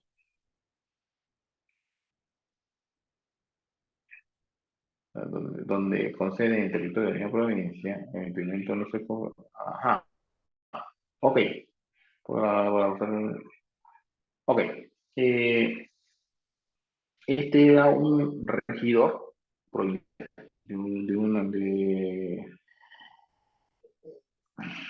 de un municipio provincial, ¿ya? Ok, de una alcaldía provincial, que contrató con el gobierno regional, ¿ya? Ok, entonces acá había un problema, porque si yo soy regidor de una alcaldía provincial, mi limitación está en esa provincia. No puedo contratar con entidades que están en esa provincia, ¿no? Pero yo contraté con una entidad que su ámbito era más grande, ¿no? Es decir, todo el gobierno regional. Si bien la entidad tenía su domicilio en la provincia, decía, oye, pero como el ámbito territorial era diferente, no se le sanciona. ¿No? Ese fue el argumento al contrario. A mí hubiera sido al revés. Aún por ambas, o sea, tanto por la municipalidad como por el regional, igual estabas impedido. O sea, ok, ya, perfecto, depende del gobierno regional, pero sí en tu provincia. Pues. Y ese gobierno regional, la entidad que te emitió la orden, está en esa provincia, tú tienes ese impedimento. No, no, pero dice, como tienen competencias distintas, no se les sanciona. ¿No? Dice, considero que aun cuando la persona jurídica donde el regidor provincial tenía participación, contrató con una entidad con sede en el territorio de la misma provincia. Es decir, el impedimento aseguró porque la orden de servicio por la cual se inició el contrato fue emitida con un regional. Un regional, con un territorio mucho más grande, pero obviamente su sede estaba en la provincia donde este regidor era regido de esta alcaldía de esta provincia. ¿No? Dije, por eso, como son competencias territoriales distintas, no se les sancionó. ¿No? Muy bien. ¿Y qué dijo la otra sala? ¿No? Dice, considero que el término ámbito de competencia territorial implica que la causal de impedimento se encuentra restringida a las organizaciones públicas efectuadas en el ámbito territorial, tomando en cuenta la ubicación geográfica de la sede. Claro, es decir, lo que decía, ¿dónde está tu sede? Está en esta provincia. Entonces, ahí sí debe sancionar, ¿no? Yo estaría más con el criterio de esta sala, ¿no? Muy bien, como había estos criterios discrepantes, ¿no? Se emite esta acuerdo a la pena, ¿no? Entonces, es imprescindible identificar si la sede de la entidad pública contratante, aquella que realiza la convocatoria del procedimiento de selección o organiza invitación social, se ubica dentro del espacio geográfico de otra sede, no de otra entidad pública. Acá el ejercer regidor. Después de determinar cuál es la sede de la entidad pública contratante, corresponde tener en consideración la información contenida en el listado de las entidades contratantes registradas en el registro de entidades contratantes. Es decir, oye, este acuerdo a la pena dice que sí va a sancionar, ¿no? Pero para determinar cuál es la sede, yo tengo que ir a este registro de entidades contratantes, ¿no? Simplemente para determinar cuál es la sede, pero si está en la misma sede, misma provincia, sí va a sancionar, ¿ok? Acuerdo a la pena pues, que determina la oportunidad de que se configure la infracción de incumplir con la obligación de terminar el contrato o formalizar el acuerdo marco. Muy bien, ustedes saben que otra infracción es no formalizar un contrato, ¿no? Eh, ¿Cuándo se configura? ¿No? ¿En qué momento? ¿No? Cuando tenemos varios plazos, 8 días, 2 días, 4 días, para subsanar, 2 días finalmente para contratar, ¿no? Eh, algunos vocales, ¿cuál es el problema? Que algunos consideraban que se configuraba la infracción antes citada cuando el impostor adjudicado incumple alguna de las obligaciones que viabilizaba el perfeccionamiento, ¿no?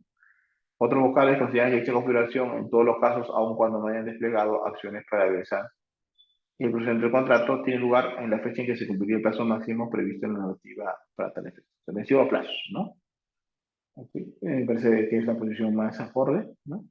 En razón a la cual no es posible determinar si existe un solo momento o una única oportunidad en la cual el costado puede cumplir sus obligaciones, ¿no? Hay varios plazos, ¿no? Entonces dice, teniendo en cuenta que cualquiera de estos incumplimientos se llevará necesariamente en que el contrato no se efectúe por tratado. Es decir, si tengo que esperar todavía los 8, los 12, más 2, más 2 para recién decir acá se configura, o si ya no cumplió los 8 días, ya se configuró, ¿no? Ten en cuenta que cualquiera de estos incumplimientos deriva necesariamente y el contrato no se ve. Si incumplo con el 8, ya el contrato no se va a perfeccionar.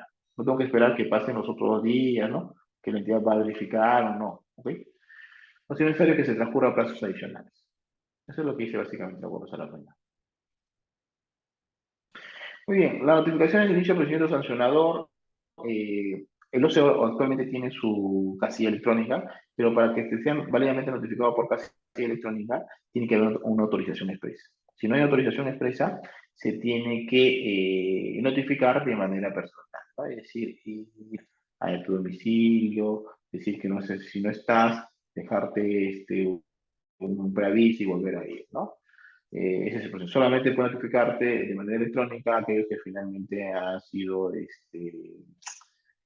dado su conformidad expresa, ¿no? Ahora sí, claro. Muy bien. Otro acuerdo a la pena, avanzar un poco para ver, porque hay dos casos que quiero hablar con ustedes. Sobre la procedencia de la sanción y la actuación definitiva en caso de comisión de infracciones sancionadas, ¿no? Muy bien. ¿Cuándo procede una sanción definitiva? Cuando en los últimos 4 años hayas tenido más de 2 sanciones y que sumados haya sido sancionado con más de 36 meses. O sea, más de 2 sanciones, por lo menos 3, ¿no? O sea, la cuarta. Más de 2 sanciones ya tengo 3. No sé lo que se dice. Entonces, a la cuarta. Ok, y a la cuarta voy a sancionar y sumado todos los anteriores ya, y con esta más tiene más de 36. En ese caso ya es sanción definitiva. Sin embargo, ¿qué pasa, por ejemplo, cuando, a ver, ¿qué pasa, por ejemplo, con las sanciones de multa, no? Usted sabe que las sanciones de multa es para que pagues un monto económico. Y en caso que no pagues como medida cautelar, si no pagas, en el caso de 7 días, yo te voy a suspender para guardar un estado, ¿no? O medida cautelar, le dicen, no sé por qué dicen cautelar, ¿no? Pero ellos no le quieren equiparar con inhabilitación, porque esos 36 meses, ¿no? Sume más de 36 meses, a ver, dice, la inhabilitación temporal, o sea, ellos dicen, no, esta suspensión de guardado aguantado por no pagar tu multa no es una inhabilitación, le ponen medida cautelar. Por lo tanto, lo que dicen ellos es que este plazo, o sea, caso de que tú no hayas pagado la multa y por ejemplo es de 13 a 18 meses, creo, sí, creo que si no me equivoco, 18 meses, si te habían puesto 15 meses, ¿no? Entonces, ese plazo de medida cautelar, por no pagar la multa, no se contabiliza como inhabilitación temporal, por lo tanto, no se contabiliza para la sanción definitiva. ¿Ok? Muy bien. Por último, la última acuerdo que vamos a hablar el día de hoy es el tema de configuración de infracción consistente en presentar información exacta. A ver, el tipo de factor requiere que tú hayas presentado información exacta, pero que esté vinculada a un requerimiento, factor de evaluación, ¿no? Que le represente ventaja o beneficio al proveedor de la sanción que lo presentó. ¿Ok? Y acá es el problema, la palabra representación, ¿no? ¿Qué implica representación? Algunos toman que representación, o sea, ellos le dan la connotación o el significado de que se haya causado un perjuicio al Estado, ¿no? O sea, mejor dicho, que se haya concretizado esta ventaja o beneficio al proveedor, que le representa una ventaja, o sea, que esta información finalmente haya resultado en un beneficio o ventaja para el proveedor, ¿no? O sea, un resultado, lo que muchos al leer el título decían, oye, acá se requiere un resultado. Por lo tanto, muchos cuando se iban a un sancionador decían, oye, finalmente esto no me resulta una ventaja o beneficio en los hechos, ¿no? Por ejemplo, ¿no? Por ejemplo, a ver, yo necesito a un ingeniero residente con 5 años de experiencia, ¿ya? Entonces, ¿yo qué hago? Siempre, los jugadores siempre van a necesitar más experiencia, ¿no? Porque puede ser que una u otra constancia no la van a valer. Entonces, Supongamos que hayas tenido, pues, eh, supongamos que hayas presentado, por decir algo, 4 constancias, ¿ya? Supongamos que cada constancia acredita 2 años, ¿no? 2 años, 2 años, 2 años, 2 años, ¿ok? Entonces, de las 4 constancias, esta de acá es inexacta, ¿ok? Pero a ti te hicieron valer esta, te hicieron valer esta, te hicieron valer esta, ¿ok? Esta también te hicieron valer, ¿ah? Pero después se percataron de que es inexacta. Entonces, muchos decían, oye, a ver, te pedían 5 años. Yo total he acreditado 2, 4, 6, 8 años, ¿no? Por lo tanto, si tú, además, sacas este de acá, que es inexacto, he acreditado 6 años. Por lo tanto, yo no necesitaba este certificado. Por lo tanto, este certificado a mí no me representó ningún beneficio de ventaja.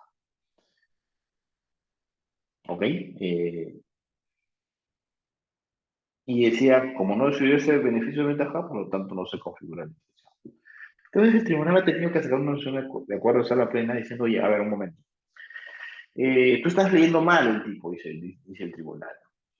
Cuando la norma dice que le represente, quiere decir que posiblemente, es decir, que tú te hayas presentado o hayas cometido esa acción con tal fin de tener un beneficio de ventaja, porque obviamente yo, no, yo siempre acredito más tiempo porque puede ser que esta me diga, oye, no, esto está incorrecto, no lo hago valer, no está legible, ¿no? Entonces siempre acredito con un poco más, porque puede ser que haya aún hay un comité puede no tenerlo válido alguno de ellos, ¿no? Siempre para asegurar el tema. O sea, y la idea es de que lo que dice el tribunal es que, oye, representación no significa que se concretice el daño, significa que tú lo hayas presentado con esa intención, o sea, te hayas representado mentalmente, ¿no? Que con ese documento ibas a obtener, ¿no? O ibas a asegurar el cumplimiento de un requisito, ¿no? Los 5 años, ¿ok? Si por ahí no te validaba una constancia. Entonces, lo que dice el tribunal es representar no es lo mismo que resultado. Representar es algo que hiciste porque quisiste obtener algo, para asegurar algo, ¿no? Que te representaría un beneficio de ventaja. Si lo presentaste con esa intención, ya se configuró la infracción. Eso es lo que dice el tribunal, ¿no? Más allá si estamos de acuerdo o no, si es el tipo infractor o no, si es que el tipo infractor no admite pues interpretación extensiva, ¿no? Por tipos infractores. ¿No? Lo que dice el tribunal no es que no es una interpretación extensiva, sino es que es lo que quiere decir el tipo infractor. Entonces ahí hay una discusión, ¿no? Bueno, básicamente es eso, ¿no? Que si esa información fue tomada en cuenta, o sea, fue con intención de cumplir un requerimiento, de cumplir un requisito de emisión, de acreditar un factor de evaluación o de acreditar los requisitos de calificación, más allá si se valoró o no se valoró, tú te representaste, ¿no? Mentalmente en que eso te iba a servir para eso. Entonces, eso ya es una infracción. ¿Ok? No necesita que la infracción realmente se concrete, ¿no? O la ventaja se concrete. Muy bien, señores. Muy bien. Lo que yo quiero hablar con ustedes, ¿no? Es de 2 casos, lo voy a resumir, ¿no? Con el cual, pues, vamos a ver los criterios de las salas con las cuales, por ejemplo, no comparto, ¿no? Y quiero hablar con ustedes de estos 2 casos, ¿no? Como saben, todos tenemos el derecho de criticar o de cuestionar las resoluciones tanto del Poder Judicial como de un tribunal administrativo, como en este caso, ¿no? Muy bien. Eh, ¿Qué es lo que... un ratito, sólido, vamos a poner el blanco. Muy bien. Vamos a hablar del primer caso, ¿ok? Este primer caso es la resolución 351. Muy bien. En resumen, ¿qué ha pasado acá? Acá un gobierno regional descalificó a un postor porque supuestamente existía o existe, ¿no? Una contradicción entre el anexo 9 y el anexo 8. Muy bien. A ver, por ejemplo, ¿no? Vamos a, de repente, sacar unas bases integradas para ver cuál es el anexo 9 y el anexo 8.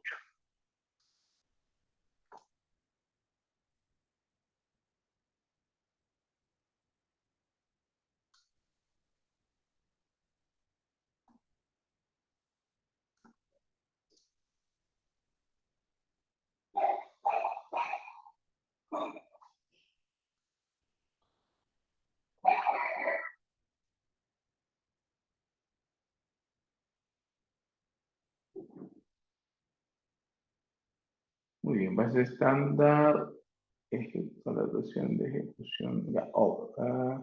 Lo que ese caso es de una consultoría de obra, vamos a ver, servicio de consultoría de obra.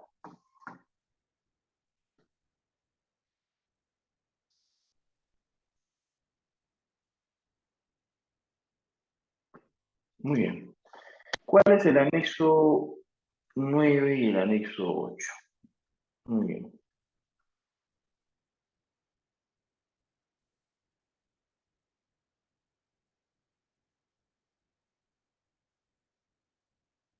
El anexo 8 es la experiencia, ¿no? Vamos a ver, no llegamos, acá está. Esta es la asociación. Entonces, tú pones acá los contratos que estás poniendo, ¿no? Los contratos que has tenido con cualquier entidad, cualquier empresa privada, ¿no? El monto, ¿no? ¿Ok?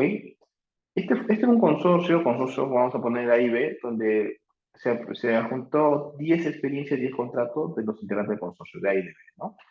Y adicionalmente se juntó este anexo 9. ¿Para qué es este anexo 9? Este anexo 9 es para acreditar una experiencia de otra empresa, o sea, no es de A ni de B, sino que es de una empresa X que ahora es parte de mi empresa porque lo ha absorbido, ¿no? Por una fusión, por la fusión ahora es mi empresa, parte de mi empresa lo ha absorbido. Y por lo tanto, este contrato que está a nombre de X también vale como mi experiencia porque ahora también forma parte de mi empresa por absorción, ¿no? Por fusión, por absorción, ¿no? Este tipo de organización societaria. Y para ello, o sea, yo para acreditar que esta experiencia de la empresa X, me conoció con consorcio A y B. Esta empresa de X que ahora es parte de la empresa A por absorción, por fusión, ¿no? Lo que sea. Para que me haga valer, para a mí como A, yo tengo que acreditar, oye, esto lo he querido, ¿cómo lo he querido? Por organización societaria, ¿no? Y tenés esta organización jurada dice, oye, esa es mi experiencia ahora porque esta empresa lo ha querido por organización societaria, te anexo acá los documentos, te adjunto los documentos donde verificas la organización que se ha llevado a cabo y adicionalmente te digo que esta experiencia de esta empresa no está sancionada para cuando está conectada, por lo tanto esa experiencia es válida, ¿ok? Pero eso es para las experiencias presentadas que no es parte, que no es tuya, pero es de otra empresa, anota la otra empresa, pero que ahora es tuya porque lo has absorbido, ¿no? Y anexas este anexo 9 y los documentos que acreditan la organización societaria, ¿no? De tal forma, ¿no? Supongamos de que yo tengo acá de los 10 uno es de esta empresa X, pero no apunté la anexo 9, pero me olvidé adjuntar pues todos los documentos de la organización. Ok, entonces no has acreditado la organización, por lo tanto, este último contrato no vale. Esa sería la lógica, ¿no? Por la cual la sala debería resolver. ¿Qué ha pasado en el caso en concreto? En el caso en concreto, ¿no? Como les decía, ¿no?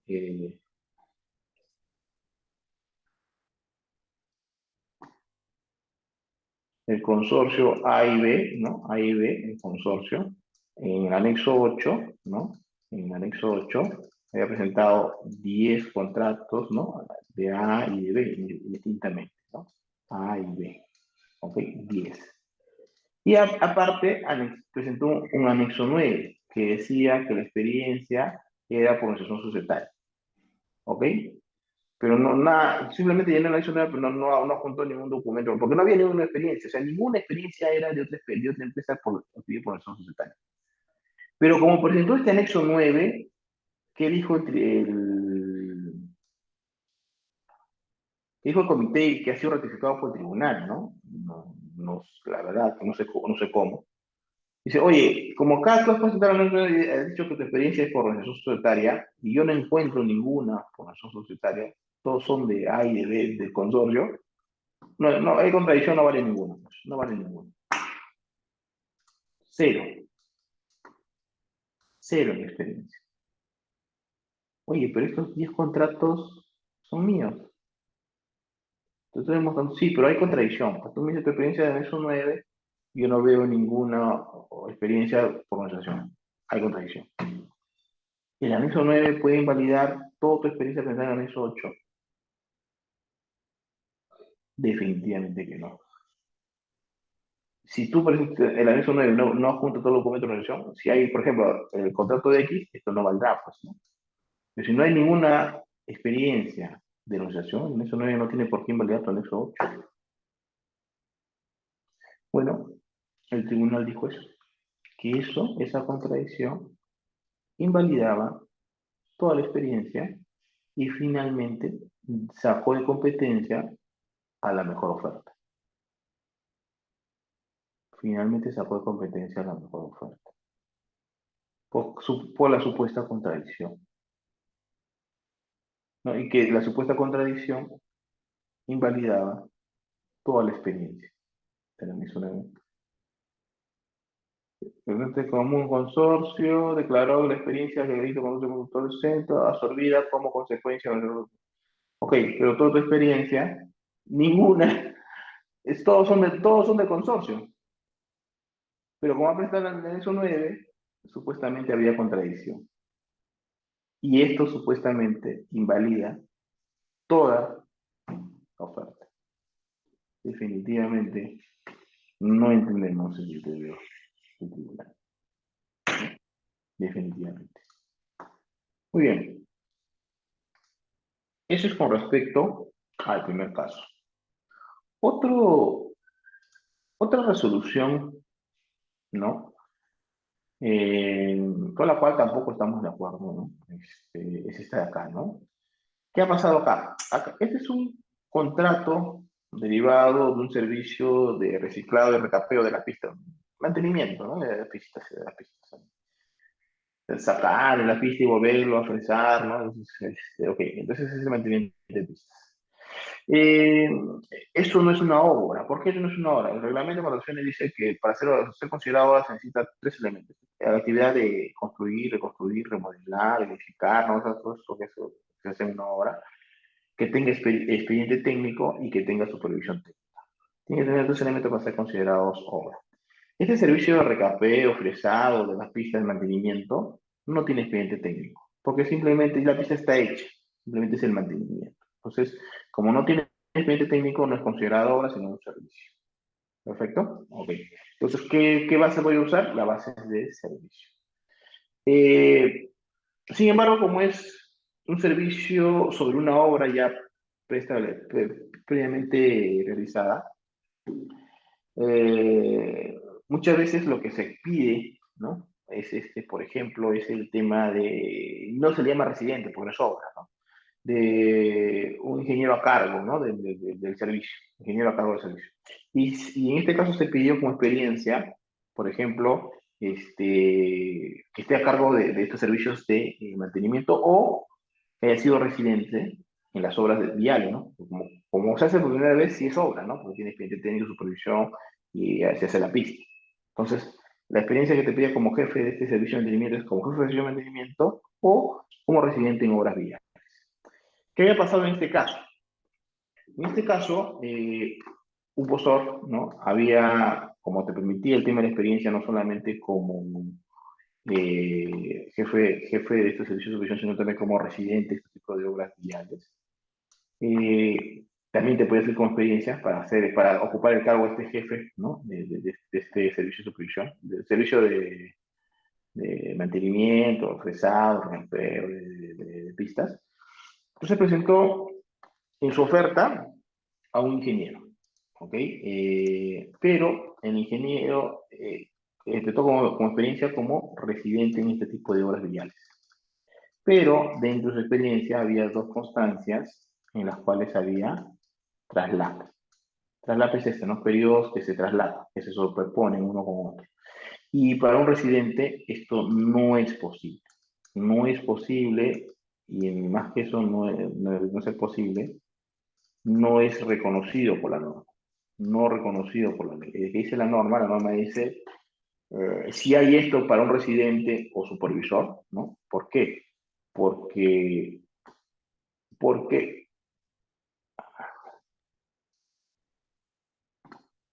porque el servicio de supervisor de residente es a tiempo completo. Es decir, un residente o un supervisor, ¿no? Un residente o un supervisor no pueden estar en 2 horas a la vez. Es materialmente imposible. Ellos dos tienen que estar desde que comienza la obra hasta que culmina. Por lo tanto, es materialmente imposible que puedan estar en 2 horas a la vez.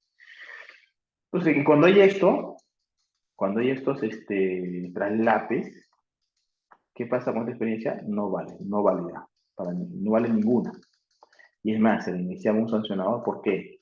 Por supuesta información inexacta. Porque uno de los dos debe estar mintiendo. ¿Ya?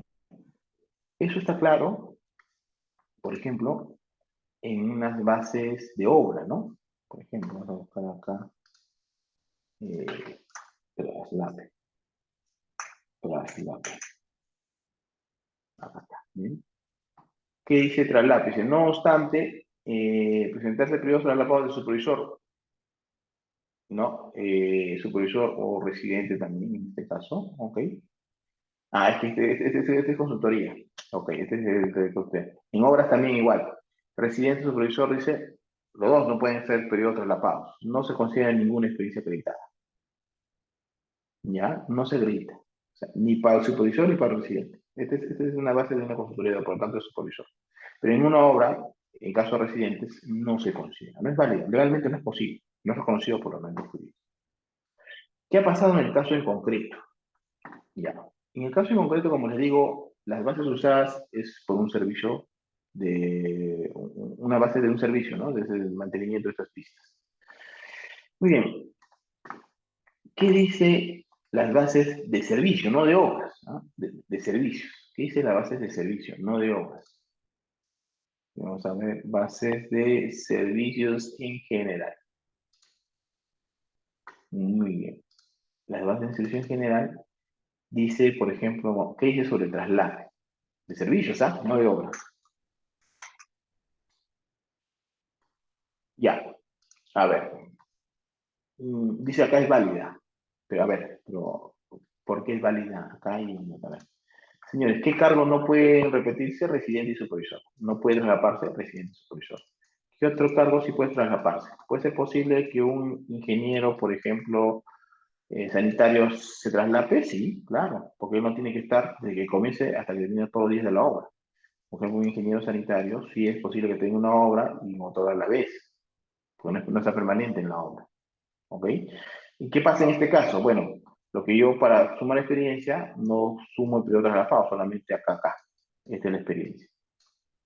Entonces en obra también se permite, pero no al residente y no al supervisor.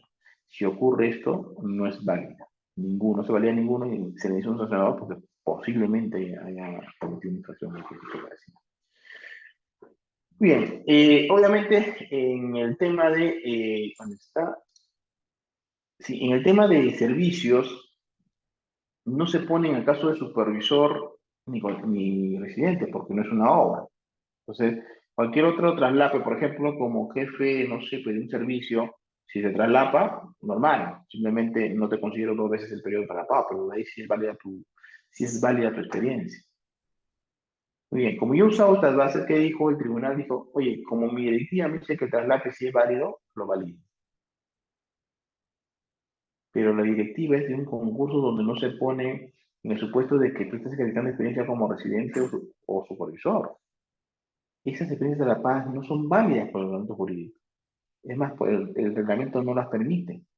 Una directiva no puede ir contra es que la directiva no está en contra del reglamento. Esta directiva de esta base estándar no se pone en el supuesto de un residente o supervisor. Pero en esas bases, en ese procedimiento de concurso, se permitió acreditar experiencia como residente. Y por lo tanto, si hay periodo traslapado, esa experiencia como residente no es válida. Y no solamente eso, sino debió iniciarse un sancionador. ¿Qué dijo el tribunal en este caso? Validó esa experiencia. Validó esa experiencia y hizo ganar a ese postor. Y al que había apelado, que tenía la mejor oferta, perdió su apelación y perdió su garantía, diciendo que como la base me permite sumar periodo de pago, yo lo sumo, ¿no? Son resoluciones realmente bastante cuestionables desde mi punto de vista, ¿no? Bastante criticables del tribunal, que vale la pena revisar y debatir, ¿no? Como en estos ambientes como el de hoy día. Muy bien, señores. Sobre el tema de jurisprudencia, eso es todo. ¿Alguna pregunta? Quedo a su disposición. Cecilia. Cecilia. Cecilia.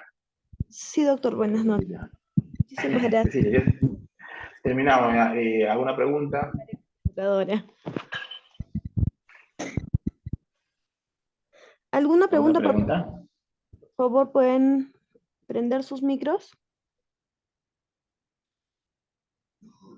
¿O todo queda claro?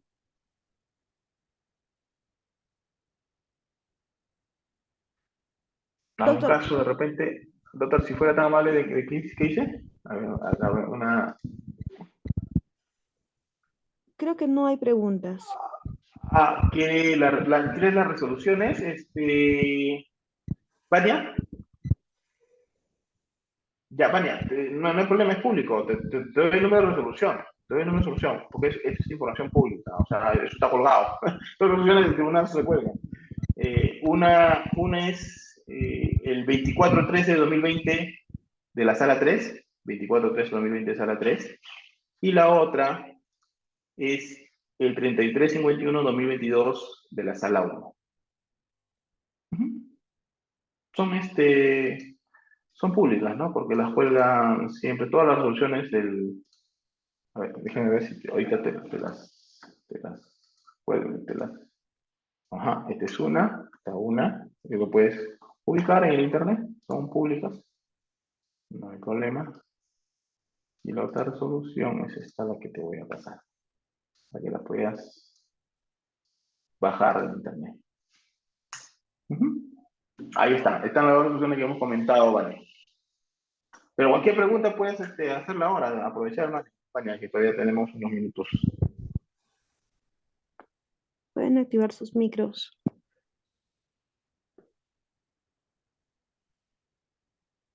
Ya, Vale, gracias, dice. Muy bien, Bueno, creo que no hay ninguna pregunta sobre el tema. sí, doctor, muchísimas gracias. Excelente disertación, como siempre, usted luciéndose con los temas encomendados. Y bueno, hoy día terminamos la última sesión del curso, ¿no? Pues muchísimas gracias, doctor, y muchísimas gracias también a los asistentes. Muchas gracias, Silvia. Quedamos. Nos vemos. Muy buena noche con todos.